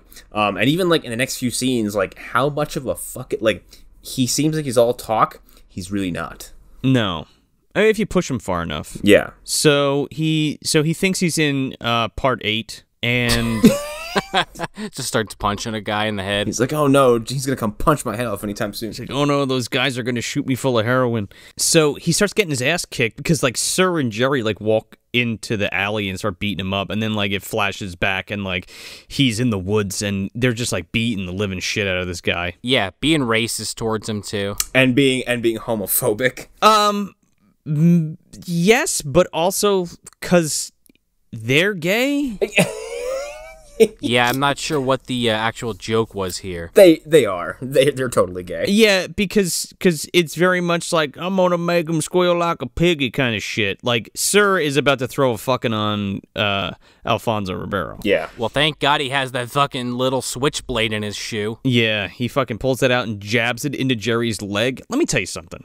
He jabs it into Jerry's leg, and Jerry's like, good one, motherfuck. That guy's not walking after that. That guy is going to exsanguinate. Yeah. He's going to bleed to death. When Jerry first attacks Alfonso, he like thinks he's got the upper hand, and Alfonso immediately starts whipping his ass. And the only reason why he even gets surprised and, you know, they get on top of him and he has to use the knife is because Sir comes in with a shotgun and, like, hits him in the side of the head with it or some shit. Yeah, well, he starts running away from them, and then, like, Jerry catches up, and then he's, like, cornered in this weird, like, booby trap place. There's, like, a bunch of propane tanks and shit, and he falls and he, like, trips this alarm, but Jerry goes after him, and he fucking grabs Jerry and starts beating the shit out of Jerry. It's awesome. Yeah, like, it's he's pretty giving great. him, like, all the shit that he was saying before, like, he's like, turning insults and just punch, and, like, these deep fucking haymakers. Like, he reels his arm back like a fucking piston and just brings down this piece of shit's face over and over again. By the way, I love Panic if you haven't put that together yet. Yeah, he's great. So Sir comes up and, like, shoots a propane tank, which would have just exploded, by the way. Yep, he went to the Rawhead Rex School of Marksmanship and gunsmithing. He walked right into an area where there was 2 targets in a wide open field and shot the only explosive thing within range. So it doesn't blow up, but then he ends up shooting Panic right in his fucking gut, and he, like, falls down like a fucking hill or some shit. He ends up, like, getting away, and they're like, come on, let's get out of here. There's a fucking, he's gonna die anyway. Now, here's the part where we were talking about before, like, oh, they all know each other, they're all connected. I don't think that's their farm. I think it's Clint Howard's farm. And what are they doing? Like, patrolling it? Gonna steal it? Or what? Well, I think Clint might work with them in some capacity. Like, he might sell to them and then they sell it, beyond that point. Or maybe he's a business partner. Or maybe he is just, like you just said, maybe he is just another quote-unquote dope slinger. Yeah. I put together that Clint was the guy. Clint was the chemist He was the guy making the steroid that was making these plants grow faster. Jerry and what's his nuts are the growers of this operation, is what it seemed like to me. Right, like they're actually in charge. Specifically, Sir. Like Jerry's almost like just the muscle, that he keeps around to do his dirty work. Yeah. He's like the mule. Yeah. Both physically and mentally. Because they leave. They're like, let's get out of here. So they leave, and then a fucking fire starts, and all the weed fucking goes up. And they're like, oh, no, the weed. And he's like, fuck it, let's get out of here. Okay, they make it a point to show the weeds, like the marijuana smoke, like bellowing and like crawling on the ground. I'm like, is that going to come up later? That's what I thought. I was like, is somebody going to get stoned or what? Was Panic high as hell while he was in pain sitting there dying? He's got the fucking neurotoxin in him. He's like he's like having a bad trip. He eats the fucking steroids in his pocket. Yeah. Like, I guess that's going to help, he thinks? Just to get him to where he needs to be, I guess, to give him the strength. I don't know. That's what I thought. Yeah, I guess. There's a quest you can do in Far Cry 3 where you are given a flamethrower and told to go burn a marijuana field. And the longer you are in this marijuana field, your vision gets fucked up. Your character starts giggling. Like it can get super, super thick as you're just mowing down this fucking giant marijuana field to the point where like the screen is bouncing all over the place and your character's going, whoa, whoa. Fucking awesome. All the while, like, this like ridiculous Jamaican dubstep is playing over the whole thing. It's so funny. Rome saves Amy real quick. He like picks her up and like rips the tick off of her or whatever, because it actually bit her at this point. So she starts hallucinating, and Rome's like, "Come on, baby, what's wrong with you?" And all she could see is Clint Howard's face. I'm infested. That's his Force Ghost form. Yeah, yeah. And I guess they're on the same track as the road, or they're on the same road because fucking Chuck sees them. Chuck and Seth Green pick them up, and they get in, and then they go back to the cabin. And then as the forest burns, Sir fucking stands there. And he smiles and he says, yeah, take that, Charnitsky to Brown. Burn down your whole fucking forest. Oh, no. And you just see Charnitsky in the distance, like, racing with those fucking rabbits away from the flames. This is how he went from Charnitsky the Brown to Charnitsky the Night Guard back to Charnitsky the Brown, okay? He started off as a nature deity, and then someone burned his fucking forest down. And in a fit of misery, he became a night watchman. Well, like we said, man, this is all post-demonic toys, so maybe he was the security guard for fun. He got killed and was, he ascended, then he went back to his true form. Oh, the flow of time in Lord Rand is convoluted, okay? Like... He was racing to Gunnar to tell him that the Dark Lord has returned. Yeah. No, his name's John Hurt, but like Sir is a servant. And his name is Sir? Yeah, man. He has arisen from Dol Guldur. And that is where my Lord of the Rings knowledge ends. He's one of the fucking ring wraiths, dude. God, imagine Daniel Baldwin as the speaker. But like the black gate opens and he just fucking belly flops like between the two gates and like onto his horse and then just fucking like he's laying on it and talks to them that way. Oh my goodness. And then you have that deleted scene where Aragorn cuts his head off, but this time Baldwin, grabs it with his teeth and just snaps the blade. Oh man, but Baldwin, yeah, it's like all teeth. Baldwin's like lips are cut off and he's talking like this. He's the mouth of Hurt, the mouth of Buchanan. We need to make that happen. Nice. I have to get to the pies. Where's my postcard? Yeah, exactly. That's it. Where's my father? I need tequila and burgers. So yeah, the entire forest is on fire and not a helicopter full of water in sight. No, or anybody in sight, even though there's a raging fucking forest fire. And what does it do? Push all the ticks towards the central point of the film, which is the cabin. It's almost like a reverse aberration. I kind of like this because, like, the forest fire thing is super believable because of where it is. And then, so, Sure. of course, these animals are going to converge in the one spot they perceive to be safety and or food. Yeah. Also, they've been kind of dropping that breadcrumb the whole fucking time. Like that's why Chuck freaks out when they make that fucking fire. He's like, didn't you see the fucking signs? Like, it's a high risk of forest fires right now. Oh, yeah, 100%. It's definitely done well where it doesn't feel... Forced. No, not at all. Like, it makes sense why they're pushing all the ticks to this one location Yeah. because, A, it'll eventually burn them all to death, and B, it creates a major crisis for our characters. Well, yeah, totally. It gives them the reason to push them all into the location for them to fight them. Also, all of these scenes of the forest burning are so great because they're all miniatures, and they look awesome. Oh, yeah. So they're back at the cabin, and the van pulls up, and they all run in, and Charles looks outside after they get in, and he's like, oh my god, look at all the ticks, and there's like literally like an army of them like running towards the house. Yeah, and like crawling all over it and shit on the top of the roof and stuff. It's really cool. Yeah.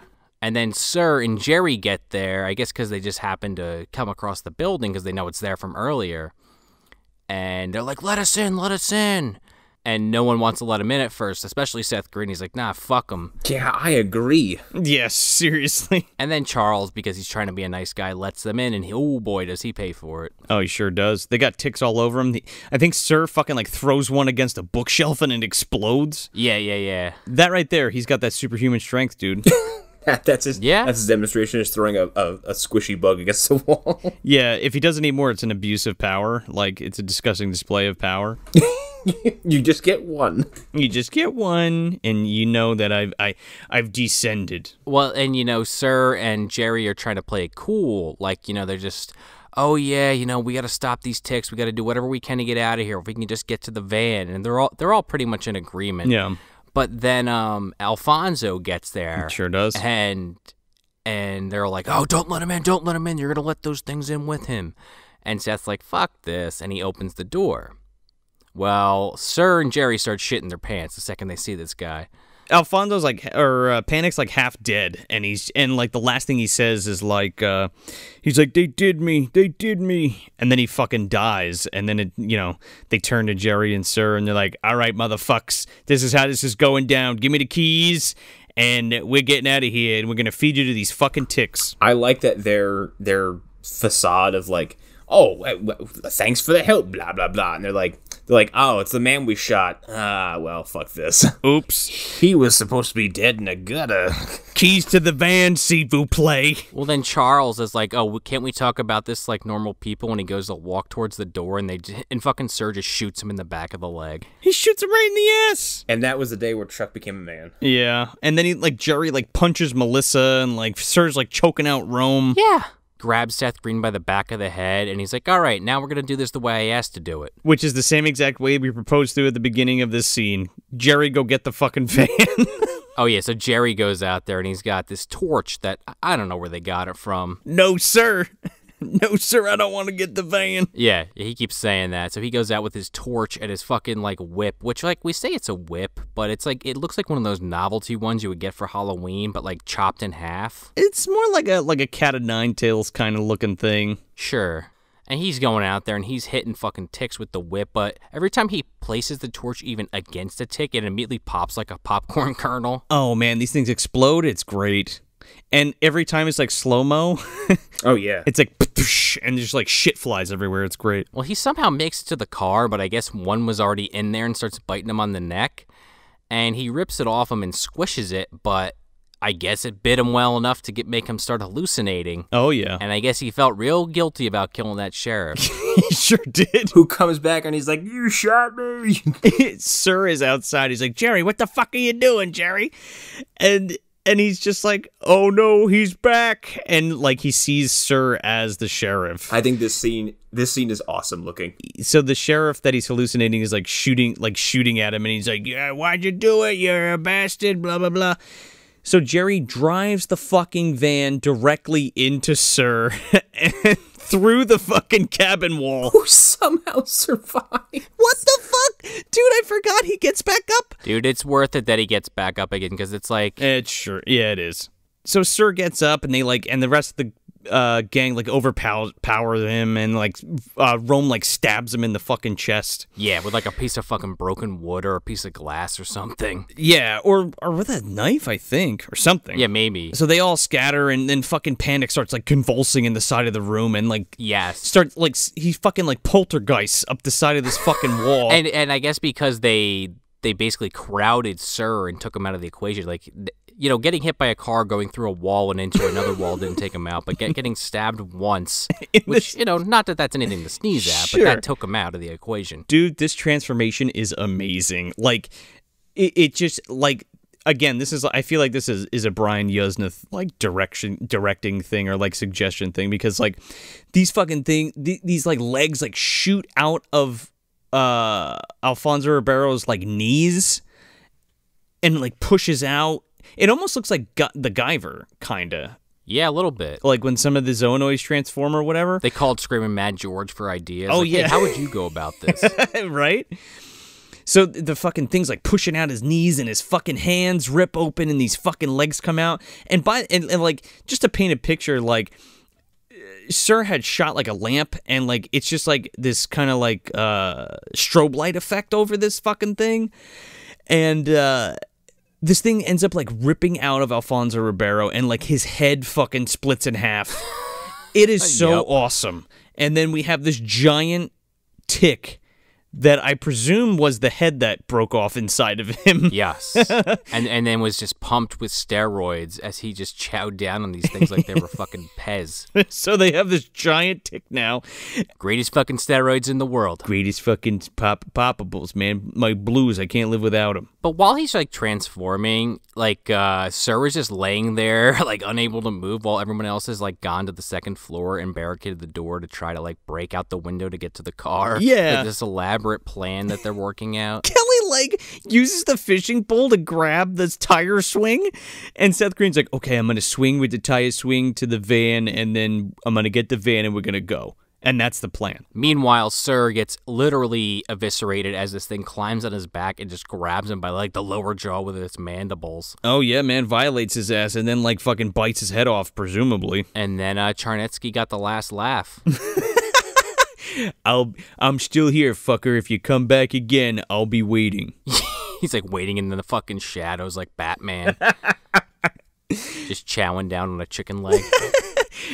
There's just like a pile of bones and he's gone. Like it's like a whiff of fucking Fat Man and like there's a pile of bones. Yeah, like a cloud in the air. Ew. But no Charnetsky. He's like Pigpen from fucking Charlie Brown. Yeah, exactly. Pretty much.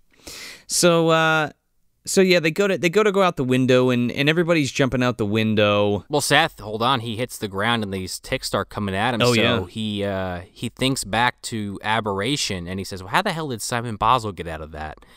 And he grabs a broom, and I kid you not, lights this motherfucker on fire. Crocodile Rock starts playing. The only thing he was missing was the sunglasses. Yeah. When he's on the ground, these fucking ticks are like slamming into his leg, and like again, like we were talking about the sound design before, when these things fucking slap into him, like it's so like impactful and powerful. I love it. So he goes and he pops a bunch of fucking things, and he like finds Jerry dead in the van, and he takes the van and he rolls it over to the window where everybody is. And everybody starts climbing out, but the giant tick is now like bursting its way through the fucking door upstairs to try to get them. Yeah. Reminded me of Critters in the first one. A little bit. Yeah, the first one specifically. The first one specifically because they have that one critter that gets like gigantic. Yeah. And it steals his sister. Which I guess is like the reference in 2 when they have Ugg turn into it. Yeah, I guess. Kinda. They kind of abandoned that idea in the they're just like, you know what? Let's make a fucking giant critter ball instead. But then it grabs Rome by the leg, so Seth has to like go back in to save him. He climbs up and like Melissa tosses him a lip broom and he fucking jams this thing down this thing's throat and like it explodes. And Rome and Seth like jump back down and they start driving away, and the fucking house blows up, and because there's like a propane tank next to it and that fucking explodes. It's just a giant explosion, and they fucking drive out of the movie. Yeah, they call it a day. It literally, like, they drive out of the movie and then it cuts to LA in like a junkyard, and the van is there, and then speaking of critters, the fucking tick egg like drops from the fucking van, and like this fucking like smooth jazz starts playing. And cut the credits. It's fucking great, dude. So goddamn good. Leaving that window open just a couple of inches, 4 inches wide. Thank God we never got that sequel, because I don't think we need it. I don't know if they did a sequel. I mean, it could be good, but I don't think it would be the same. Sure. Right? Like, you'd have to have everybody bring that talent back, like the effects and the score and everything, or else I just don't think it would work. Even the actors, I mean, everybody's on point. But But yeah, where are we putting this? I don't want to oversell this, but I think this is a magnificent little monster movie. It clocks in around like 82 minutes or something like that. I think it's like an hour and 22. It's real quick. It's real sweet. It's got like an astonishment of heart for a movie about a bunch of killer ticks. Most of that comes from the character of Panic, and I'm super bummed that he died. But it also creates like the hands down like clap with your slack jawed just giddy face at the screen like I can't fucking believe you did that ridiculous shit where a man turns into a giant tick for reasons I can't explain. But it's really simple. I saw this like I think I grabbed this off a shelf at Blockbuster like just on a whim because I think Amy Dolan's in the cover, like screaming at a tick. It just looked interesting. That's my only like. Yeah. The box art. That box art is so good. Yeah. It's real fun. All the acting is really good. The kids are really likable, despite the fact they're all troubled. The movie only kills off one of them, and it is the one that draws the most sympathy. You kind of don't want to see the rest of them get hurt because they didn't do anything wrong. Honestly, I think Chuck should have gotten eaten by 1,000 ticks. 100 ticks? 100 ticks. He's got to go through Leo's test here and see how he does. His gauntlet, his tick gauntlet. Yeah, Chuck can eat my fucking asshole raw. All right, that guy sucks. I hate him. Jesus. But the really shitty, the actual villains get what they deserve. And the ending I think is really cool because I did remember that part. They tease the possibility of one of these things getting loose in a city. Yeah, it's Shelf, absolutely. And if I had to put it between something, it's definitely Aberration and like Mosquito, I would say. I'm gonna agree with you on that one. Yeah, like I don't even know where else you would put it. The settings are almost identical except the weather is different in Aberration, but like you can line up Seth Green lighting a broom on fire and beating a giant tick with it, with Simon Basel fucking Elton Johning down a fucking shopping aisle with his fucking flaming broom. One has slightly more pizzazz to it, but they're both really fun. Also, if you like actors like Seth Green, if you like Carlton from Fresh Prince, it is a fun trip to go back and go like, oh, these people came from this, and this isn't all that bad. So yeah, Shelf. Oh my god, absolutely. It was Shelf before I sat down to watch it. Totally, man. You picked it up off the shelf to watch it. Yeah, exactly. It's like I know where this was, and I know exactly where it will go. Yeah, I picked this up off the shelf because that's where it was and will always be. This is a fucking gooey spook house of goodness. Again, there's so much great talent, not only behind the scenes, but actually on screen as well. The effects are amazing, and the cinematography is really good, better than it has any right to be. Also, the lighting, too, in this movie. It's a very well-made film. All of the technical aspects of this film are solid as fuck. And not only that, the story is really good, and so's the script.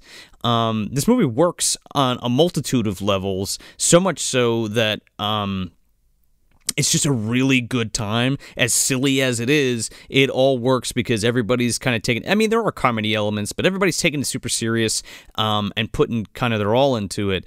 And it's just this weird early 90s gem, I feel like. Just to piggyback off what Connor said, you see all these faces that were super familiar then, and how they became so notable like later in the later 90s and in the 2000s. And it's just like, it's just such a great monster movie, like straight up. It's got all of those kind of sort of 50s sci-fi kind of beats, but like updated for now. So it's like a kind of like an Atomic Age film, but like contemporary with a contemporary spin. And it pulls it off really well. And Yeah, I fucking love this movie. And yeah, I totally agree with Connor. It would go between Aberration and Mosquito, definitely. And easily make an excellent double feature with Mosquito back to back. Yeah, fucking shelf. I would say even with Aberration too, you could watch this and Aberration back to back, and they even because even though the monsters are different, like it feels the same. You are being attacked by like small but extremely dangerous little tiny monsters, and you have to resort to like, ridiculous things to get rid of them. Would you call it pint-sized terror? I think it's like instead of like a creature feature, it's like a critter feature. Okay, yeah. Yeah, sure. I was just busting your chops because I know you have gone on record in the past saying you don't like that subgenre, generally speaking. This is not pint-sized horror. These are things that like I consider to be actually creepy and not a fucking a 4-foot doll I could palm on the forehead and throw him in a dumpster. with Brad Dourif's fucking strength, but sure. The strength comes from his voice. All right, he just yell at me the whole time. Ah! There's a lot of other mutant bug movies that are good, but I don't know if they're as good or in the same kind of ballpark as this, With all that said, yeah, definitely a shelf movie. What else can I really add that you guys didn't already say? I definitely think Alfonso Ribeiro and Seth Green are the best two in this film, and I even kind of like the guy that plays Rome. He's got a lot of good one-liners, and his whole attitude. Oh, totally. Just reminded me a little bit of like Uncle Jesse from like the early days of Full House. Almost said Family Matters. Yeah, same singer. So maybe we'll have the Full House crossover, but with ticks. Cool. Uncle Joey's got one crawling up his fucking leg. Cut it out. Seriously, of my leg. But yeah, the effects are really well done, and I think this is one of those films that people kind of overlook just based on the subject matter alone. They're like, who the fuck would want to watch a movie on killer ticks? And when you actually sit down and watch it, it's really well made, especially for the budget and the acting. And just the little story they're telling. And like I said during the episode, I think maybe the stuff with the sheriff is a bit overkill, but it also paints the picture that this Sir and Jerry character aren't fucking around. And I guess that's, at the end of the day, what they're going for.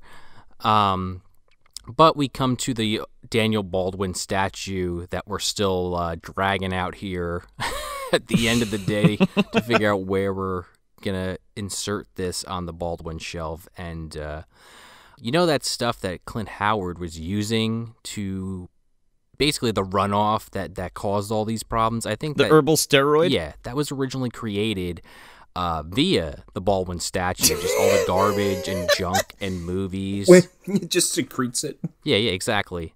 It comes out of the Baldwin statue anus into a little petri dish.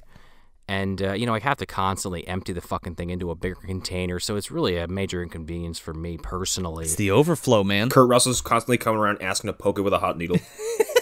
Yeah, no, exactly. Yeah, he gets the needle from Death Dream, and he pulls it out of the arm where that beef jerky was getting stimulated, and he sucks it out the anus, and somehow end up with the movie Ticks. I don't know if it's a VHS copy or a DVD copy, but that's the end result. And at the end of the day, Clint Howard still gets killed by these things, and I guess that's really the moral of the story here. So yeah, shelf, I guess is what I'm saying. I really like this movie. The moral of the story is Clint Howard is murdered by insects. Worth price of admission. Absolutely. Right? Yeah. So yeah. So that's Ticks. Don't forget to sign up for our Patreon. Absolutely, and we have one more episode for the rest of the month, which we may have some stuff on Patreon about, but we have Orca coming out at the end of the month with our friend CB Smith. Yeah. Eric described it as Jaws on mescaline, and I can't wait to see what that looks like. It's an intense film. I am really excited to talk about that, especially with Smith, CB Smith, our guest. It's gonna be a good time, so stay tuned for that. And again, check out that Patreon. Sign up, maybe $2 tier. Donate something. Yeah. See what we're posting on there. We're posting stuff like early MDU Mondays. We had that Terry O'Quinn one go up on Sunday, and we posted, like we were talking about at the beginning of this episode, little thing asking for you guys to give us your questions, and I think we're gonna like we said earlier, continue that with each episode and maybe a little bit more lead time on that, give you guys a little bit more time to let us know what you want us to talk about. Yeah, so that'll be fun. So you guys can kind of participate with us as we're doing this. So that'll be a good time. Amy Dolan's interview drops the Monday after this, so keep an eye out for that too. So that's it. That's Ticks from 1993, directed by Tony Randell. Hey everybody, if you want some more bad movie goodness, you can check us out at MovieDumpsterPodcast.com. Subscribe to us anywhere you listen to your podcast, and make sure to leave us a 5-star review if you dig the show, because it helps us get out of the bottom of the dumpster and into more eardrums. Yeah, and if you're on the social medias, you can follow us at Movie Dumpster on Instagram, Facebook, and Twitter. I'm Joel Escola. I'm Sean O'Rourke. I'm Connor McGraw. Thanks for visiting the dumpster. We're gonna play a game, Holmes. Here's the deal. You sing a gimme, you live. You brick, you don't. See, they call me Panic because I never do. How about you? You're not gonna kill me. Maybe I won't. Or maybe I'll just have my dog rip your leg off.